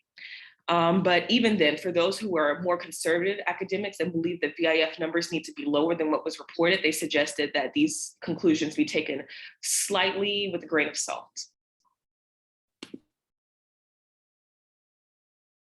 And so after performing a confirmatory factor analysis, the CFA, and invariance testing, results showed that the data done in each of the study had to be looked at individually to come up with the conclusion about the factors' impacts in each country. This goes back to the fact that I mentioned as I was reading out the results for each of the studies, they vary a lot with only a few similarities being consistent between Austria and Finland. And so there were multiple structural equation models that were used, Model 0 and Model 1. And they were created to measure the effects of 3 basic needs on the remaining factors. And although both of the studies were able to fit within one of the models, this issue of looking at the results separately was still something that needed to be taken seriously. Last 2 minutes, Zahrah. Say it again. Last 2 minutes. Okay. Yeah. And so now we're going to go ahead and look into our conclusion and discussion. So the data shows the importance of student-teacher relationships and student evaluation and educational quality, at least for the first study. In the second study, as it was mentioned at the end, each of the results needed to be taken individually for each country. So that suggests that the state of students' minds, their understandings of their competency and the basic needs that need to be met may need to be evaluated on a country-to-country basis rather than an international basis, even if these countries do exist in the same continent, such as the fact that Austria and Finland are both in Europe. Additionally, these results show that there might be a gender and age bias that exists in these studies, whether it be in the collection of data or in the way that these groups feel in comparison to each other, especially given the fact that both of the questionnaires that were provided for study 1 and study 2 had a very high completion bias for women. The overall results of these studies and the things that were being looked into could be connected to the psychological studies of the human brain and how these social factors can have long-lasting physical and even mental and even physical effects, as your mental state can often influence your physical state. This specific study analysis can be improved by looking into how to fix social factors that can affect students' educational experiences negatively, rather than simply analyzing the reasoning behind it. And as for additional things that we did that could be improved upon, it might be better for us to look at a wider variety of studies and then maybe try to find studies that have a completion bias for males instead of females, because it seems like a female completion bias tends to be pretty common. And it could also be beneficial to look into different background factors aside from age and gender, such as maybe socioeconomic status, to see how those influence a student's state of mind and their confidence in the things that they're studying and an ability to continue on in their education. And so here we have a list of all of our references, but that's all of the content that we will be presenting today. So if there are any questions, we're very open to taking them. Wow, thank you. It was a huge research, nearly, I count 8,000 students, am I right? Yeah, there were about 8,000 students that were tested. We didn't do the testing. This was more of like a review paper to sort of look to see what other people did. Okay. Yeah, it was a huge research, I think. Any questions to these researchers, ladies? I have some notes here. Interesting, you said social factors for male and female students, emotional parts, but what do you think about less negative emotion for male students than female students? Why females are more negative about this process? That's a good question. I think that it might chalk up to just, it could be a variety of factors, if I'm being honest. I don't believe that the authors really left notes as to why this existed or like suggestions as to why they thought that this happened in their data. But I think that it could go back to, I remember taking a psychology class once, and it noted that in terms of reporting people's emotions and the way that they feel things, especially if it is a negative emotion, just due to like social factors and cultural factors, men will be less likely to report negative emotions than they are for positive emotions. But that information was based on content that I had read that was completed in a study in America, not quite in Austria or in Finland. So any cultural differences between what American males in college and Austrian or Finnish males in college might experience, I don't know if those can be conflated, but that's just something that I remember reading a while back. So that might have been a contributor. Also, ladies are more emotional, sensitive, maybe it also affects the other factors. It was also interesting, Finnish students were more positive than Austrian students. Yeah, it's also, Austria is more warmer. Maybe the country is down the south part of Europe. But Finnish students, interesting. People generally talk about world where places have happy people. Mr. Yakup?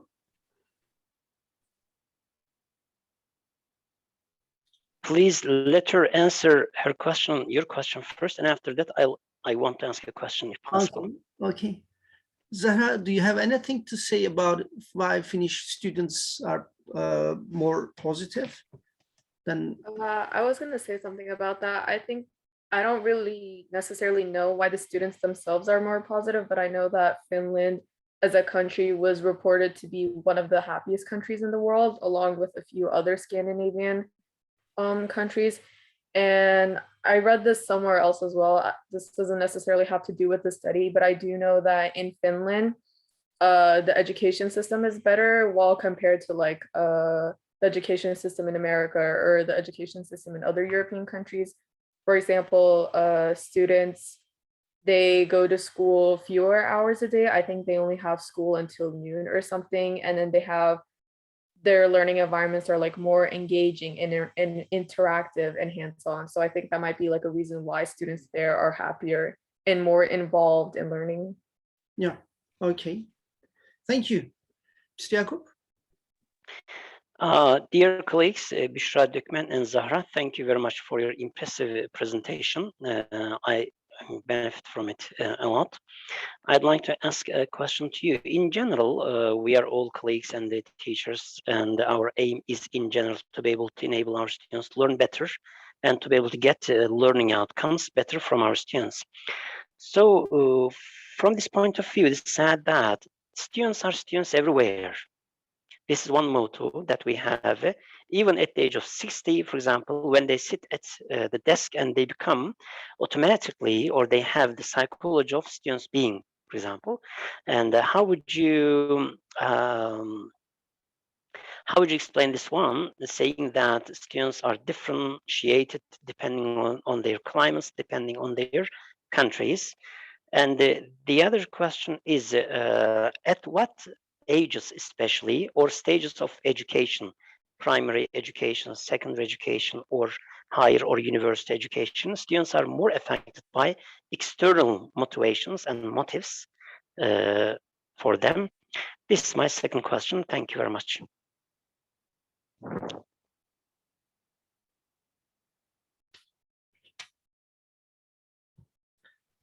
Could you repeat your first question again? I didn't quite catch it. It is sad that students are students everywhere.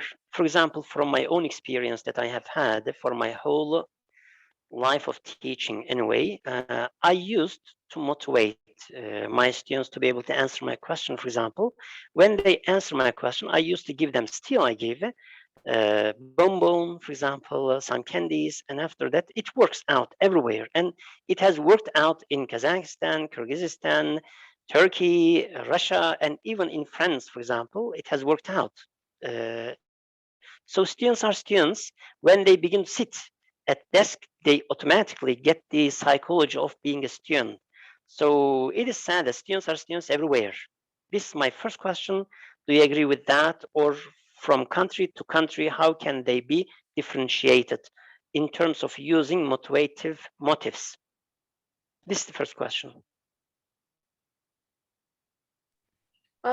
Oh, sorry, we're gonna go on. Yeah, you can answer Please, first. please. To add anything that I think that I should add on to it. Okay. I was gonna say that I agree with you. Students are students everywhere. It's just that I feel as social and environmental factors like may change that. So for example, where they went to school, how the teachers act to them in school may change how well they do in school or their educational experiences. But I do agree with your main point, and like students are students everywhere. Yeah, I would have to echo that. I don't think that there should be like a massive difference in the factors that you use to motivate your students, especially if you've seen that it works. And I think that's fine. I would just have to sort of agree with what Busra said about the fact that maybe cultural differences from school to school, or the way that school systems are structured from country to country, might have impacts on the way that they report these things. Does that answer your question? Yeah. Thank you very much for the second question. And the second one was, could you remind us of what it was again? Okay, at what stages, at what ages they are more affected by external motives of motivations? External. by pushing, for example, by rewards, by threats, by using these methods, at what ages they can be more or deeper affected? That's a good question. I'm not quite sure that I would have like an answer for that per se, because that wasn't necessarily included in the content of either of these studies that we examined. They didn't really have any information as to testing stuff like that, as for like specifically age groups for external motivations. They just sort of reported more like internal motivation. So I would have to do more research and get back to you on that. Yeah, you're right. You're right. Thank you very much. Thank you for the questions and thank you for the answers. Can we pass to the second presentation? Okay, thank you. Then second presentation is online education a setback or step forwards? We have three names here. Who's going to present? There is İbrahim and Yetkin and Ksenia. Yes. Oh, here. Oh, that's good. You can share your presentation. I think you can try it now. Yeah, we can see it. It's clear. The floor is yours. Thank you. Hello, everyone. My name is Ksenia Sutsevich, and today I'm going to present our research work on whether online education is a setback or a step forward. Here you can see my co-authors, Ibrahim Aaron Bison, who is an aerospace engineering student at the University of Texas at Austin, and Dr. Yetkin Yildirim, who is a director of STEAM projects at the Rice University in Houston, Texas. I'll be talking about 5 sections: introduction and background, advantages and disadvantages of online education, faculty perspective, and our future outlook. In 2020, the COVID-19 pandemic forced the university system of education worldwide to undergo dramatic changes, and we have seen a consolidation of technology and education at the rates that we have never seen before. In traditional education, the learning process was determined by the institution, and it required the physical presence of students in the classrooms. Online learning is the opposite. It is a form of education based on the interaction with modern technologies such as artificial intelligence and the internet, without direct in-person communications between students and their educators. Basically, with the introduction of online education, face-to-face lectures have moved to students' rooms. And within the last 2 years, we have been experiencing this transition. However, we are not able to see the long-term effects yet. An important question is currently on the agenda, whether online education benefits people's lives or puts them in a more challenging environment, since education is one of the most vital parts of our life, and it paves the way to a bright future, helping young people become adaptive members of the society. The solution must be found as fast as possible. However, while trying to handle this fragile topic, people can face a problem: different perspective of students, guardians, faculty members, and administrators on this topic, which impedes people from coming to the most reasonable conclusion together. An important step to solve this problem is to divide it into different levels. And if we do it correctly, we can focus on each of them properly, drawing sufficient attention to all of the needs. There are 4 categories: personal, social, educational, and technological one. The personal level focuses on student skills such as self-control, self-motivation, or self-analysis skills. The social level provides students with comfortable conditions for learning, including the freedom to choose the place, time, and the amount of communication with others. Educational level considers learning programs that enables to choose the individual pace, types of feedbacks, and the way to gain skills. And the last one is technological level. Here, students can choose the degree of implementation of new technologies. Next, I'm going to look at some benefits and drawbacks of online education.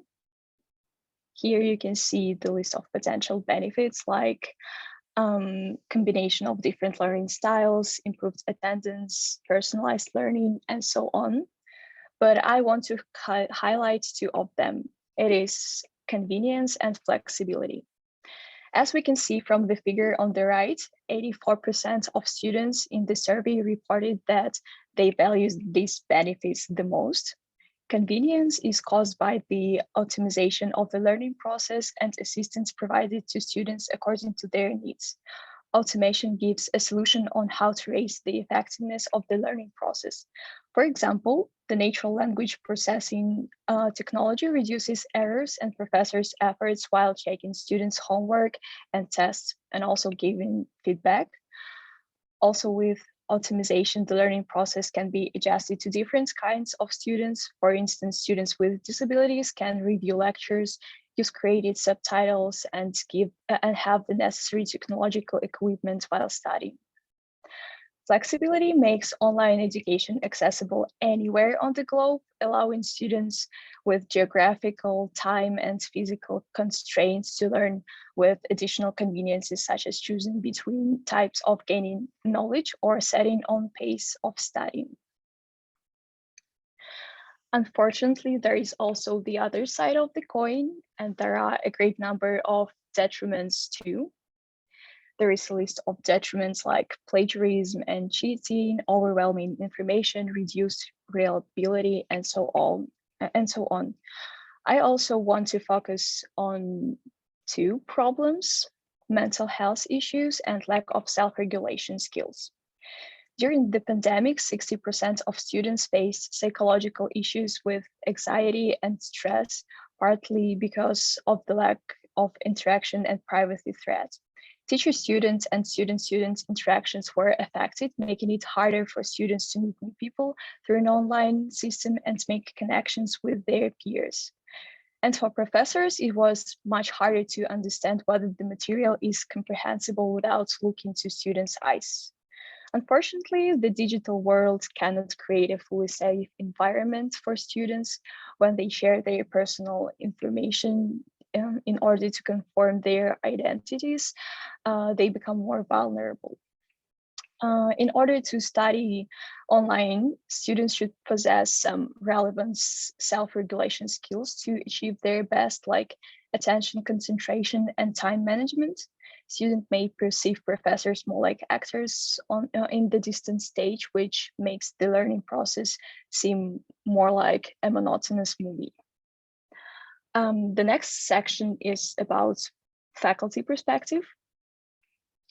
Faculty members are responsible for the integration of this new education system, for selecting the most effective method, and for creating the most efficient classroom environment within the given circumstances. There are 9 modifying variables that should be considered while developing new courses. The main goal is to create the most effective courses based on these variables. If not selected appropriately, this could be more long and short damage done rather than the actual learning happening. From all the categories, faculty members should choose one option. For instance, in communication, the decision must be made between asynchronous, synchronous, or blended of both. In the PACE column, they should choose from self-paced, class-paced, by a teacher, or a combination of both, depending on what goals professors would like to achieve. If faculty members are able to choose these variables and pair them correctly, it could help people to develop the synapses between two systems. For the faculty members, the introduction of online education may be even more challenging, since many of them may experience a lack of confidence in using modern applications to teach.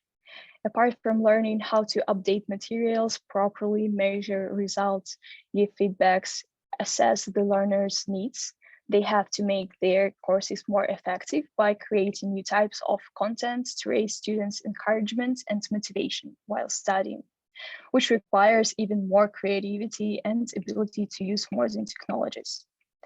that is why faculty needs to cooperate with corporate trainers and address the learning curves to become more well-trained about online education. Taking everything into account, online education has undeniably become an integral part of students' education with all its benefits and drawbacks. Thousands of institutions have introduced online courses, and many are continuing to turn to online education since it removes the boundaries and limits, allowing people to adjust differently. And considering all the opinions of stakeholders, it is clear that people should seek a compromise rather than keeping just one type of learning. It strikes us that the most reasonable solution that can fulfill all students' demands, which are changing according to their physical and mental abilities, financial situation, and geographical location, is a combination of in-person and online styles working together in hybrid education. With time, it can be possible to assimilate online education into our daily lives, but we need the best of both worlds for now. Even though online and traditional education both have massive potential in terms of their efficiency, there are simply too much external factors that cannot just fit to one system, causing some problems. When a student is registering for his courses, the university should allow him several options to choose from, like in-person, hybrid, or online, that can allow students to make their decisions based on their preferences, concerns, and circumstances. It is reasonable for universities to continue working with online platforms since it benefits students' learning process and reduces faculty professors' efforts directed at something more useful than, for example, mechanically checking hundreds of identical tests. However, it depends on faculty whether they're ready to take advantage of the technology or not. We can make a decision that online education is a step forward, and if it is introduced properly, although we need more data, experience, and voices from stakeholders to determine the level of integration of these new technologies. Here you can see our bibliography.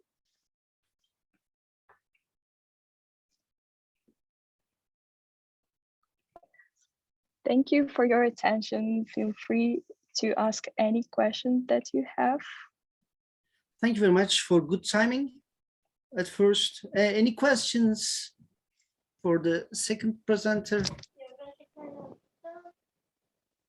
Mr. Yakup? Yeah. Excuse me.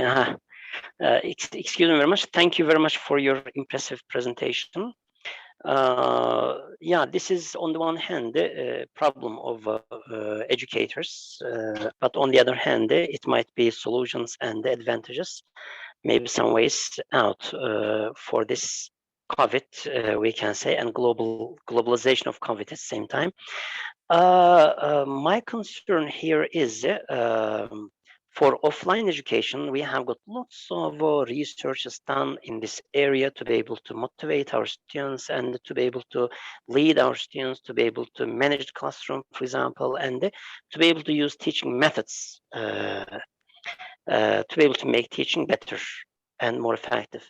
So in terms of these two major modes, we can say, or two major issues, the use of teaching methodology to be able to teach your subject, and the use of methods of pedagogy to be able to make your lesson more interesting and to be able to interest your students, attract your students' attention to lesson.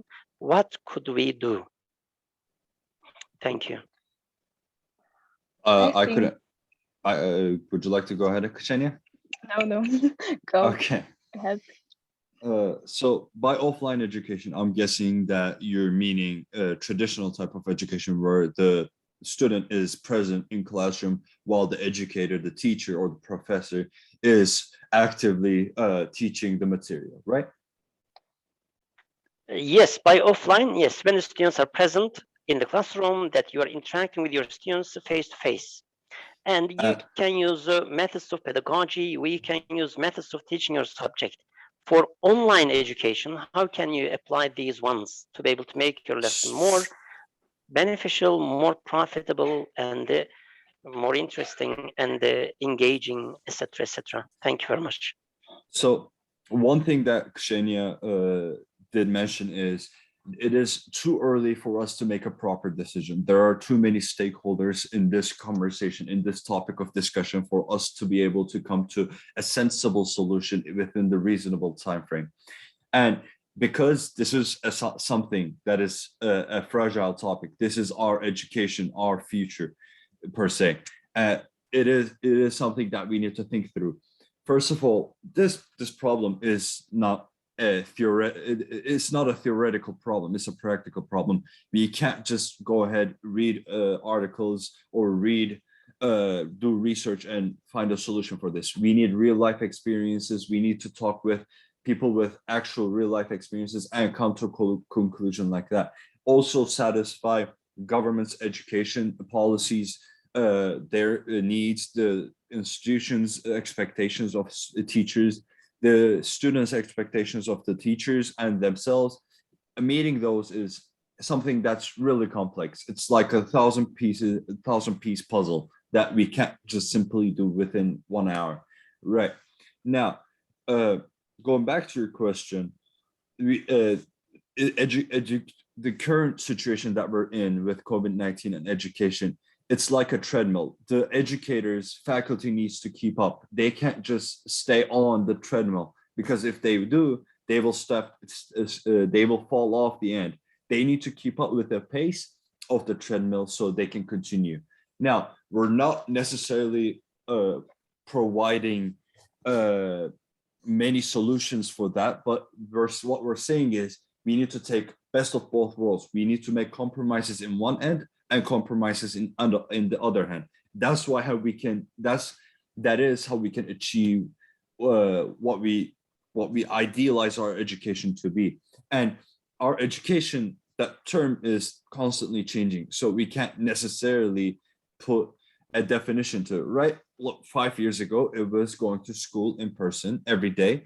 And right now, it's being online in front of a screen and watching a teacher or watching a lecture, right? So you can't necessarily, I personally don't believe that we can't necessarily use the traditional types of traditional ways of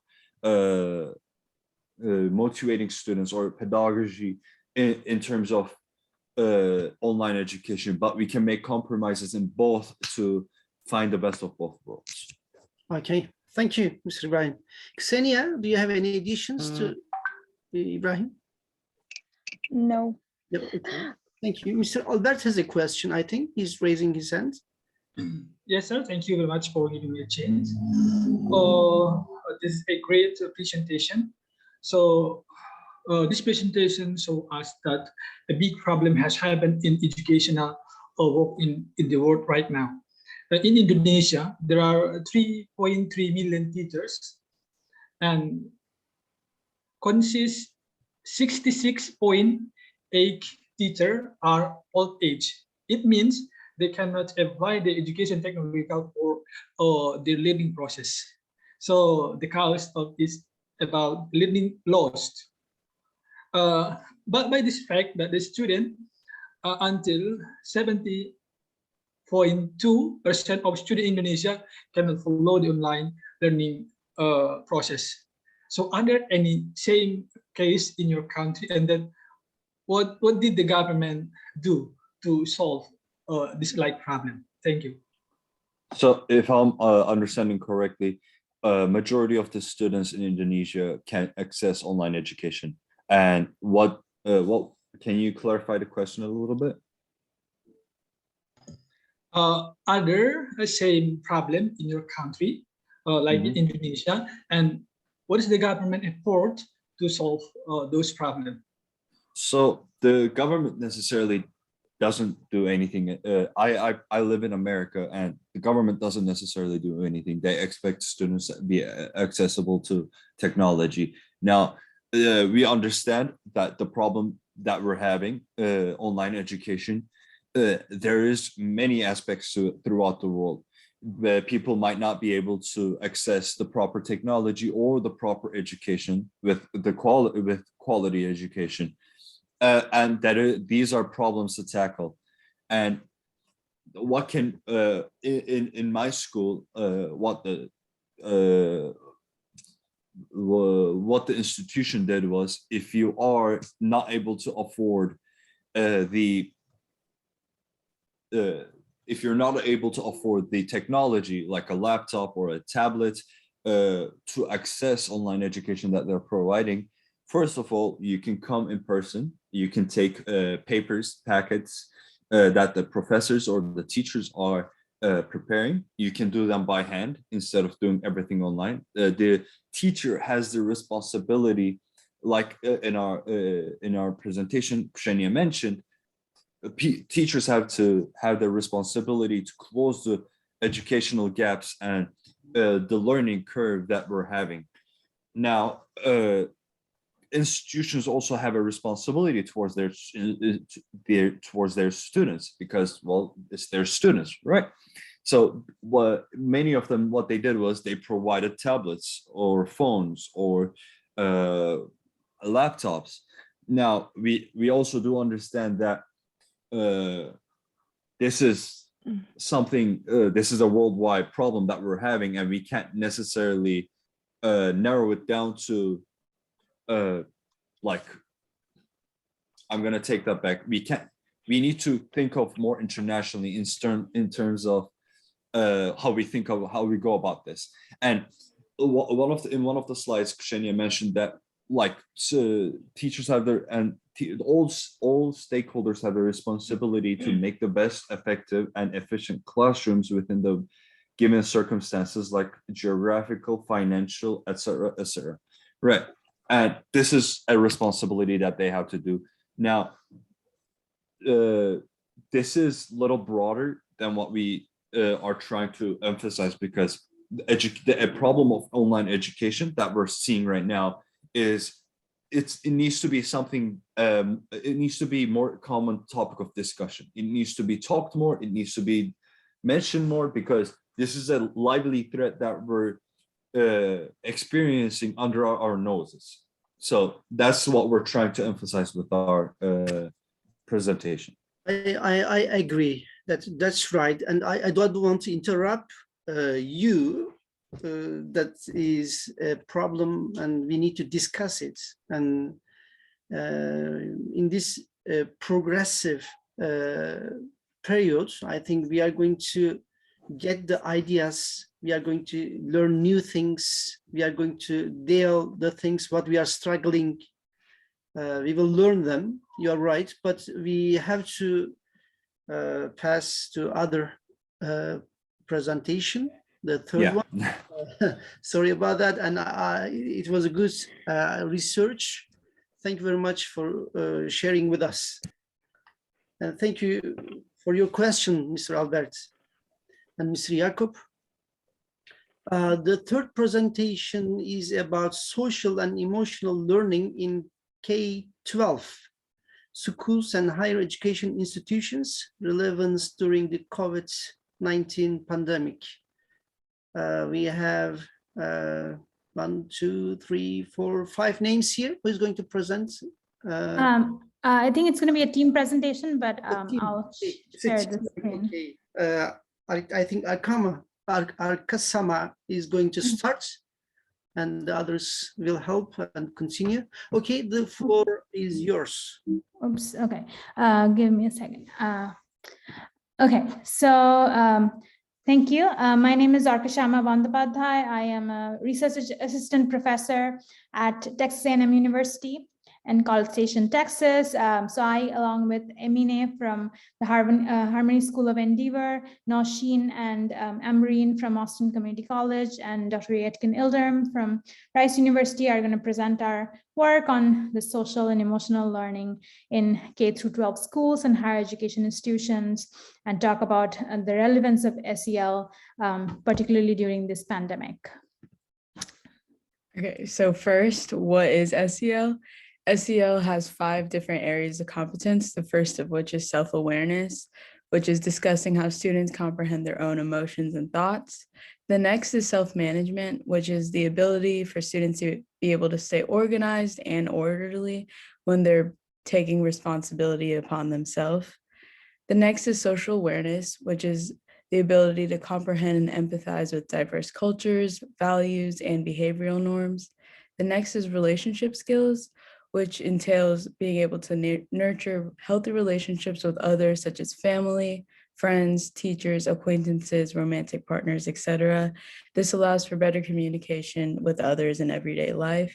The last one is responsible decision-making, which is the ability to make constructive choices about personal behavior and social interactions based on ethical standards, safety concerns, and social norms.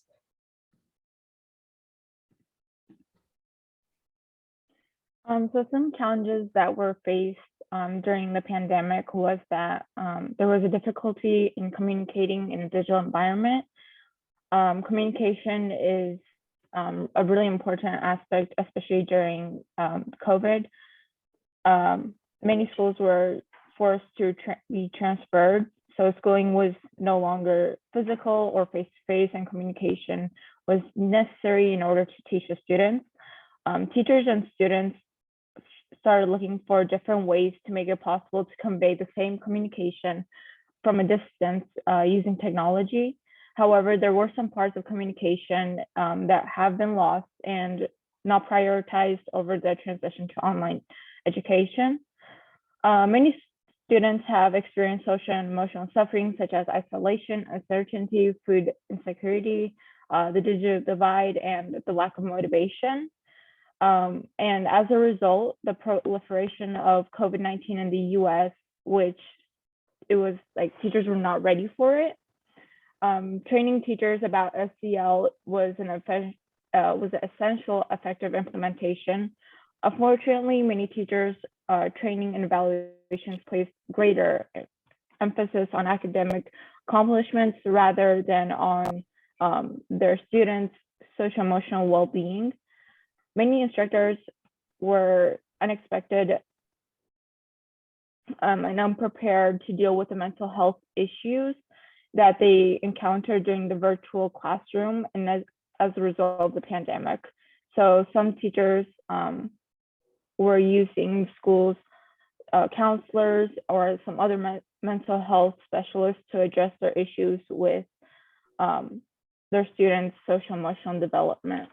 And another challenge that they faced was that they had like lessons that they had to deal with, and there were personal issues that were also relating. And they were able to provide students with the supportive ties. And it took on a lot of students' mental health. And it was not just the students that have been affected. There were also like many teachers that were being affected as well. And many teachers are still experiencing emotional distress as a result of the high expectations that were placed entirely on the overhaul of their practice. And all of this highlights the critical need of SEL teacher training and a fresh concept of what teacher preparation programs should entail. It's really important to remember that many students are currently experiencing trauma due to the disruptions brought by COVID-19, and the further negligence of SEL can damage their emotional health. It's an educator's job to not only focus on the academic aspect of school, but also the well-being, both mentally and physically, of students. According to a survey over the past few years, 90% of educators appreciate SEL and would like to promote it in children's education. However, teachers struggle to implement SEL because SEL is not part of the curriculum that focuses solely on academic achievement. By continuing to ignore the SEL aspect of the classroom in the school curriculum, they cease to be in contact with students socially, emotionally, and mentally. This has a significant negative impact on the way we all interact socially as individuals and helps prevent students currently experiencing trauma from receiving help. However, SEL does guarantee students the social and emotional support they need to survive these difficult and unfamiliar times associated with the pandemic. Going to school used to be a difficult experience for many students, but there was always a social connection between students and teachers who could offer help when it was needed. Educators today are unable to provide students with the same supportive ties. This adjustment has taken a toll on a large number of students' mental health. This pandemic has social and emotional consequences for everyone, not just students. Many teachers are actually experiencing emotional distress as a result of the high expectations that are placed on them. And these are really unfamiliar times. So teachers and students are kind of struggling to adapt to the SEL implementation in a virtual classroom setting.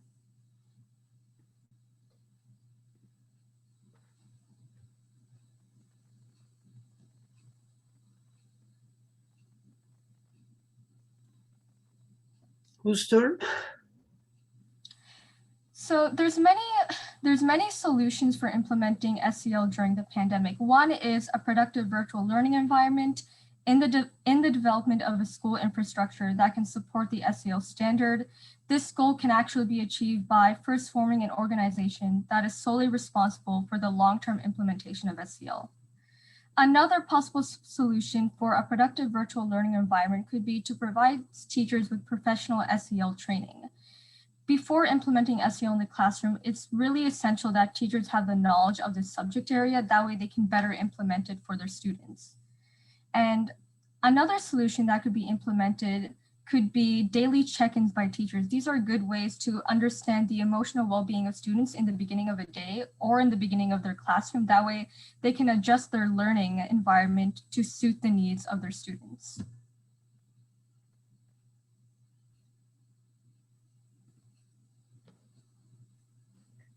So looking ahead, a possible solution for a productive virtual learning environment is the development of a virtual school infrastructure that can support SEL. This goal can be achieved by first forming an organization that is solely responsible for the long-term implementation of SEL, which would oversee each of SEL's core values and develop ways to ensure that each of them is disseminated in the classroom. Method choices include structuring activities, focusing and achieving goals, and assuming responsibility. Another possible solution for a productive virtual learning environment could be to provide teachers with professional SEL training. It is important that teachers have knowledge of the subject area before implementing SEL in the classroom. And as a result of this, all teachers need to receive appropriate training to better understand SEL and their potential benefits. And one last solution that could help create a positive learning environment for students is the use of daily check-ins by teachers. There have been many students that have faced a variety of challenges in their personal lives, and long-term isolation exposes them to anxiety, depression, and as well as other problems such as abuse and substance use. Many students do not have the support that they need to face these struggles, which only keeps them further away from school. And daily check-ins at the beginning of the class can provide communication with their classmates as well as their teachers.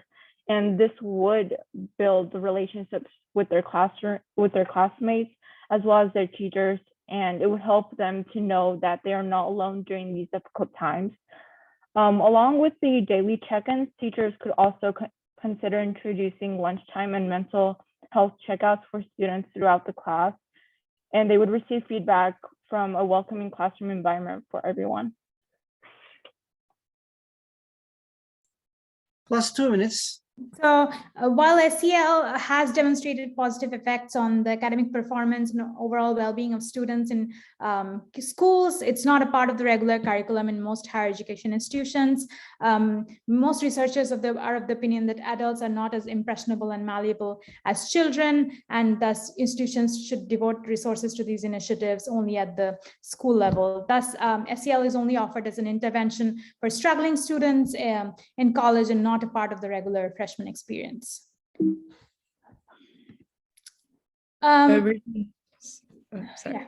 Reasons why SEL is really important in higher education is because students are facing unique challenges in college that they haven't faced in the past, such as living without family for the first time, having educational debt that they must keep up with by having part-time jobs, having extracurriculars, and not having a structured schedule that's supervised by parents. And adding on to this, there have been increasing mental health issues during the pandemic. So why is SEL required in higher education? Studies have shown it can lead to overall well-being, significant decrease in the occurrence of emotional disorders, anxiety, depression, particularly during the pandemic, leads to better academic performance in terms of higher GPA, not just for the semester in which SEL is offered, but for multiple semesters following that as well. Leads to increased college retention rates, so lower dropout rates, success in the job market or grad school endeavors, and higher salary negotiations, and getting up on the promotion ladder. So what are the challenges for SEL implementation in higher education? If it just adds to the coursework burden and general busyness of college students who are already managing weekly assignments, midterms, quizzes, etc., it can make them feel overwhelmed rather than being beneficial. It can also be difficult for professors to completely overhaul their courses and design them with the central objective of SEL implementation when they're already stretched for time, balancing teaching, research, and mentoring initiatives, grant writing, etc. Also requires institutional buy-ins and hiring trained staff, which can be difficult for the university leadership to justify if there's no standardized approach for measuring SEL skills. And finally, to wrap this up, in the long term, we need professional SEL training for professors and departments at universities that solely focus on SEL implementation, but we're not there yet. In the meantime, low effort and less time consuming options like placing a classroom gratitude box in a freshman seminar class where students write a few things that they're grateful for at the beginning of class and thus drawing attention to the positive aspects of their life, or self-compassionate letter writing in an introductory English class where students write letters to themselves from the perspective of a loving, caring, and kind loved one, can help, particularly during the pandemic when it's easy to get anxious and depressed with all the news. Also, flipped classroom options in multiple course sections can help develop their interpersonal skills while letting them get ownership of their own education. So thank you for your time, and we're happy to take any questions. Thank you. Thank you very much for this colorful presentation, presentators. And it's a wide educational research that's good, interesting from primary to higher education. Thank you very much for this research and for your study, for your time.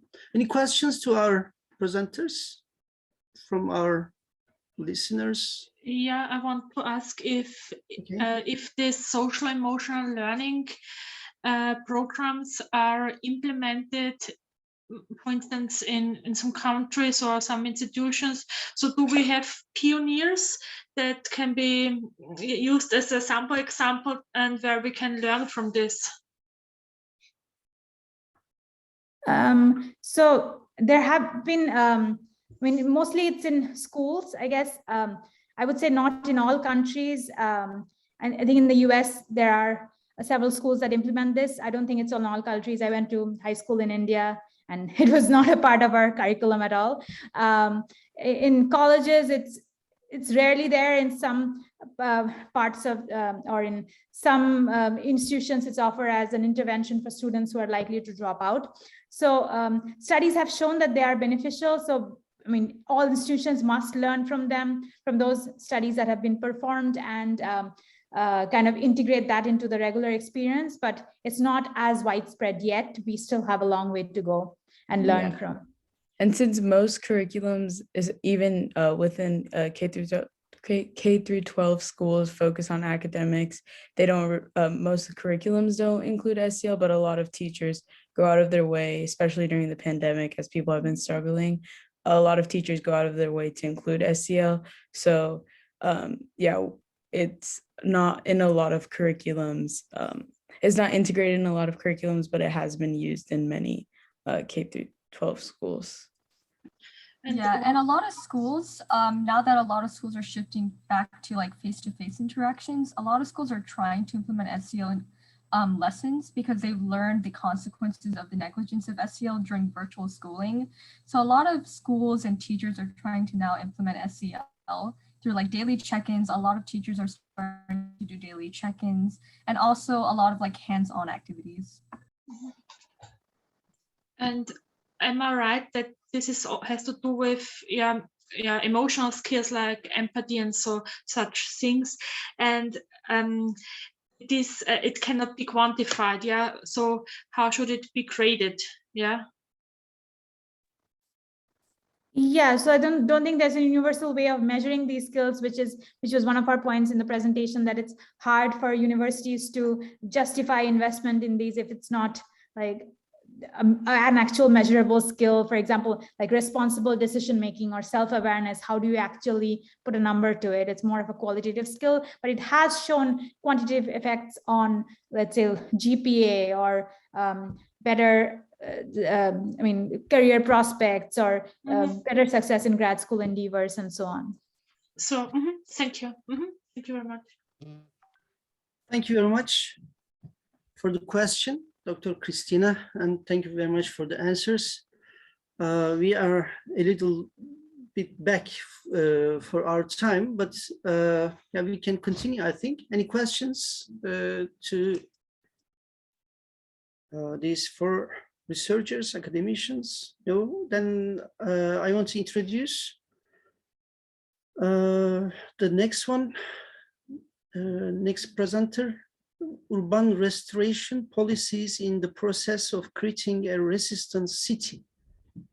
Emre Tosun and Eyüp Zengin, are they here?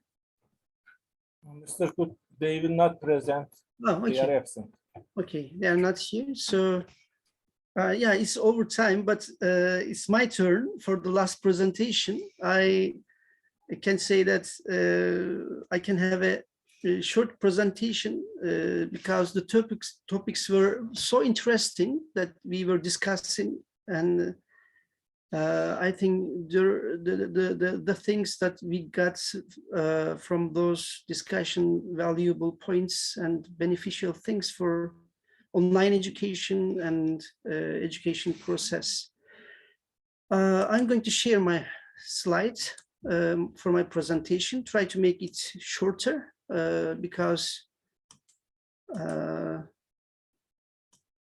the presentations were a little bit not shorter. So my topic is about values that I want to share with you.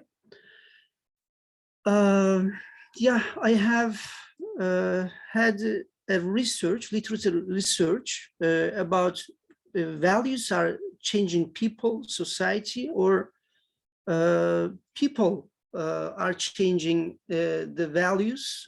And it was interesting that I have found some points. I can directly share these 3 points with you, but followings are in my presentation. You can also see from here that values individuals and society, the relation inside of the society, types of values that we have in our lives, the period of acquiring values and the character, how values affect our characters, beliefs, values, attitudes, behaviors are so related each other. At first, we got the beliefs in our lives, in our maybe lifestyle in our brain. Then we take our values, acquire our values from the other people, from the society. Then attitudes through behavior, we show those values. The last point that I want to share with you is important. I think I have 3 points how values change the people, or the changing our affect understanding of values is interesting. Values, shortly, basic and fundamental beliefs that guide our motivate attitudes or actions. And values are motivated behind purposeful action. They are the ends to which we act, come in many forms in this society, in our behaviors. They are so important in the society for individuals and for people because they are decisions, decisions including conscious sanctions and excitement. It is that being individuals conscious and leading the behavior. It is holistic and adopted by society individuals. They are believed criteria devoted to benefit of society for the individuals. What are the types of values? If you ask a question like this, we can say that some of them: wealth, loyalty, independence, equality, justice, fraternity, brotherhood, friendliness. How develop in a person the values, long-lasting beliefs about what is important to person, we get them. A belief will develop into a value when the person's commitment to it grows and they see it as being important. So the important thing, what they see in the society or in their lives, they are taking them. Do we need them?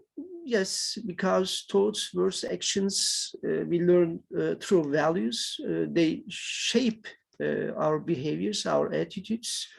They help us to grow, and purpose of satisfaction. Individuals are collectives, need, wishes, demands.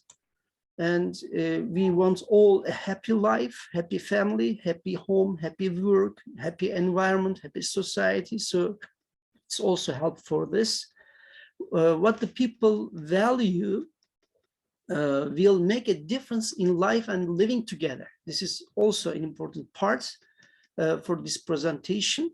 What is valuable for us, so it changes our life and the relation with the other people inside of the society.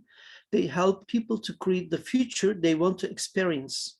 So we walk in our ways in our life and we experience the things and we create our future according to them.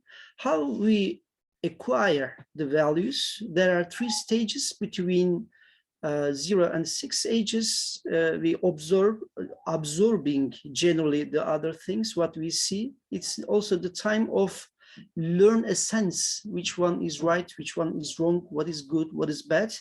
Between 7 to 12, the individuals copy the others' behaviors, modeling, try to find models inside of the society.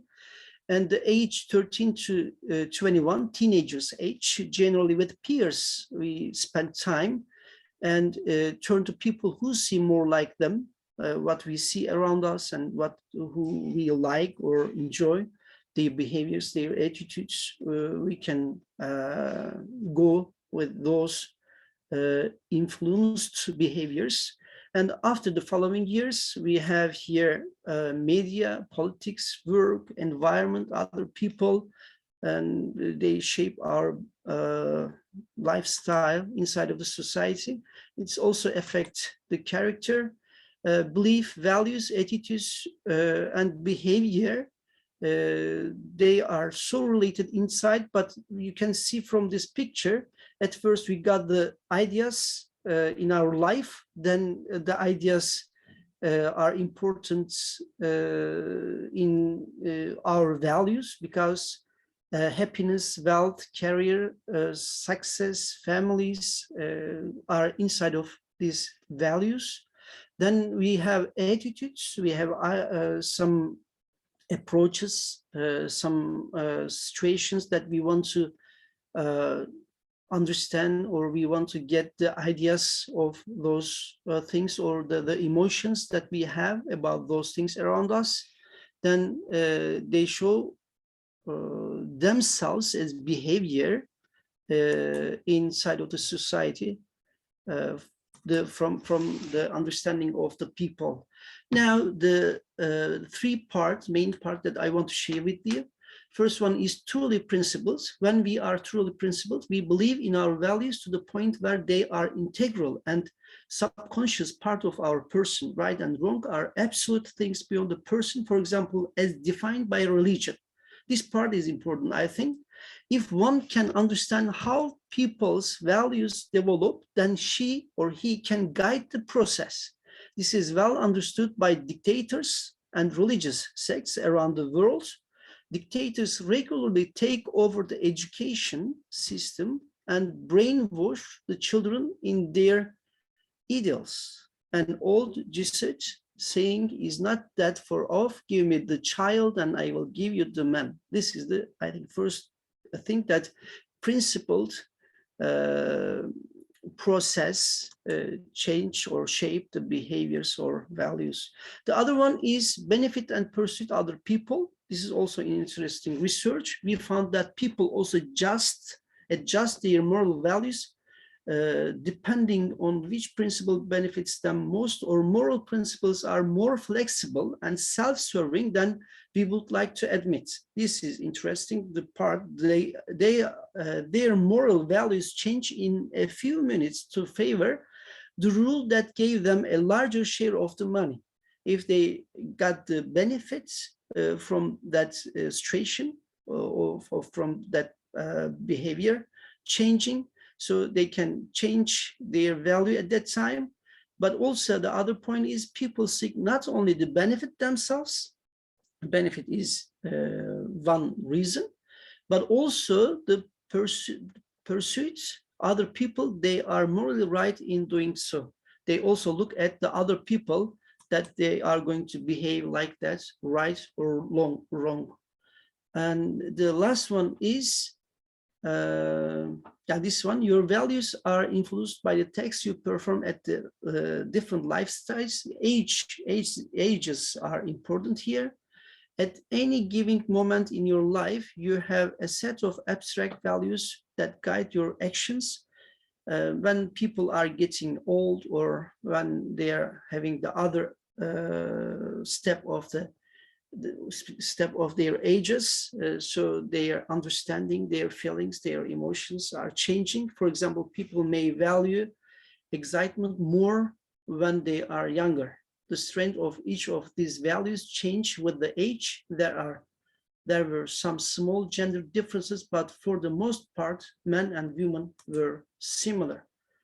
The results to suggest that changes in values over time probably reflect the task people need to perform at different life stages.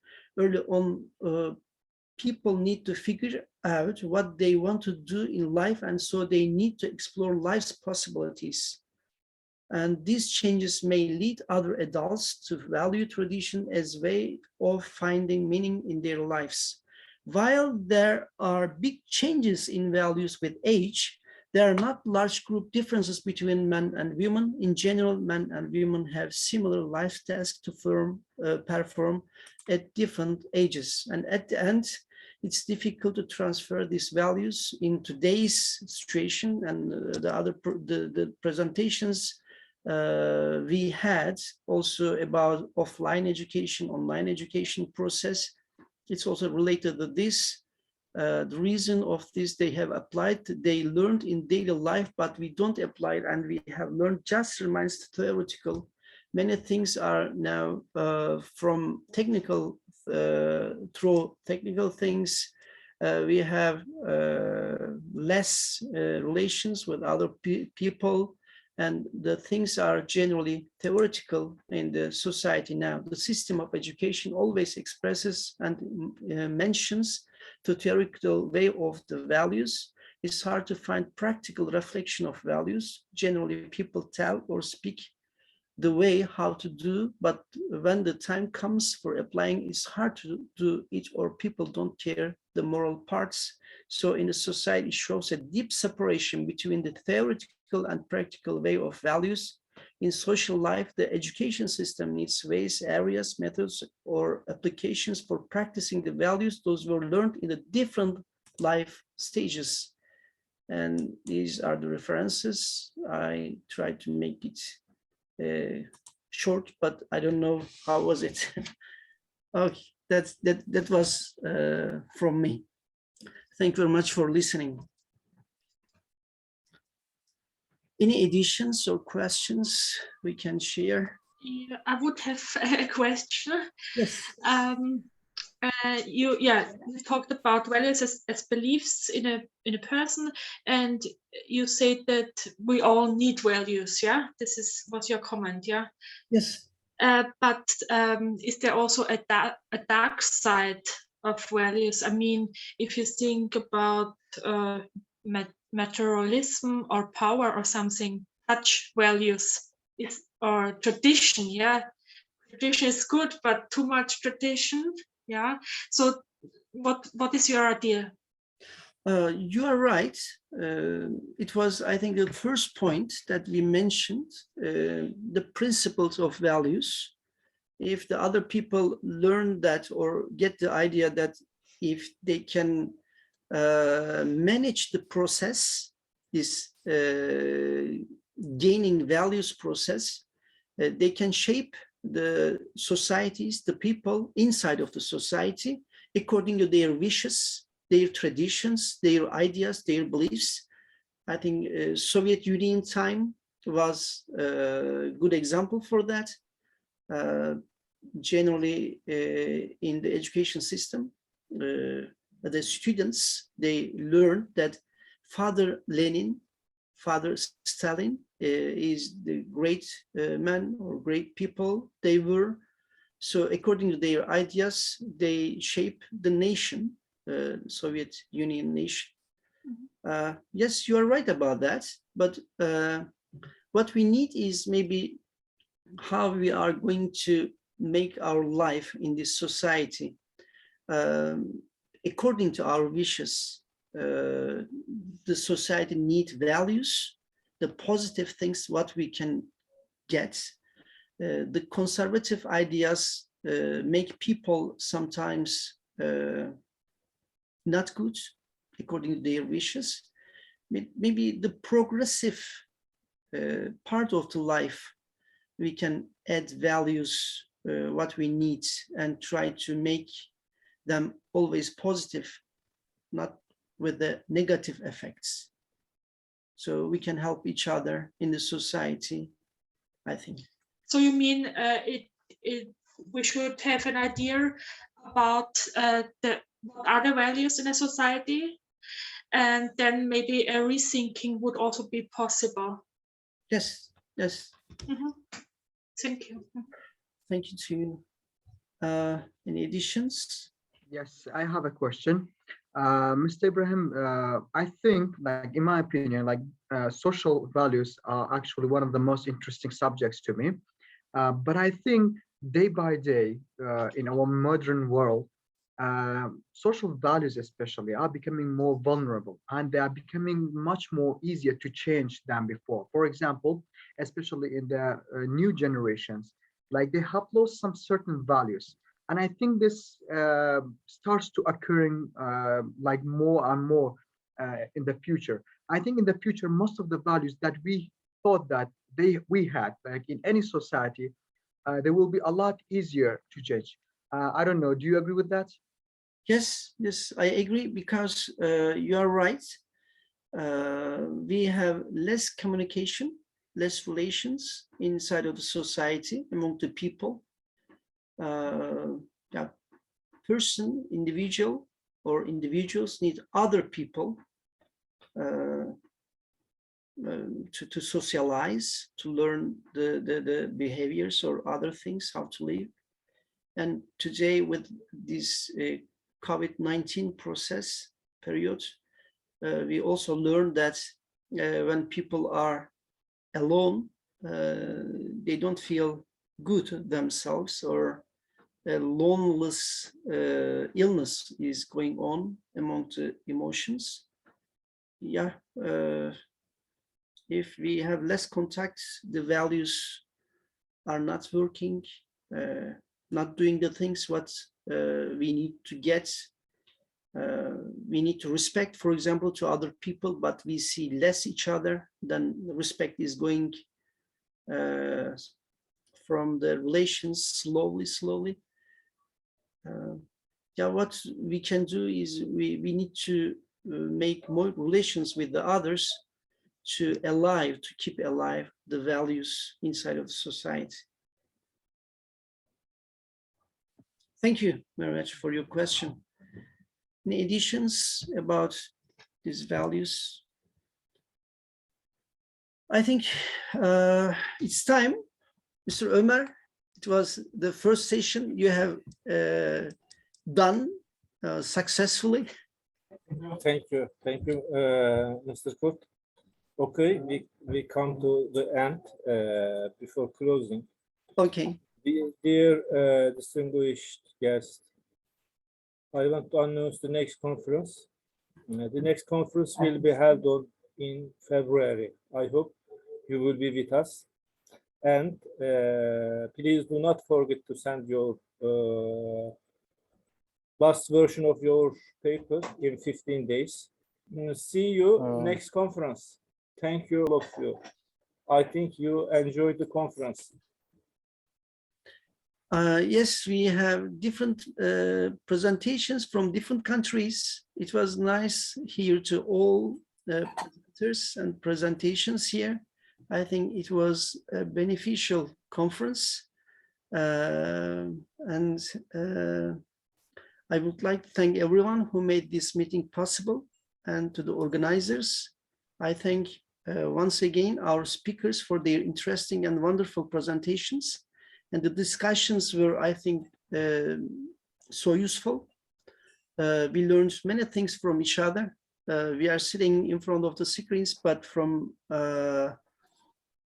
other continents, from Africa, from Asia, from Europe, from America, we got more things. Thank you very much for your sharings. If there is not any additions, we can come to the end. To the next conference, Mr. Omar said it is in February, and we wish you luck in your research. And goodbye. Thank you. Thank you very much. Thank you very much. Thank you. Bye, everyone. Thank you. Thank you.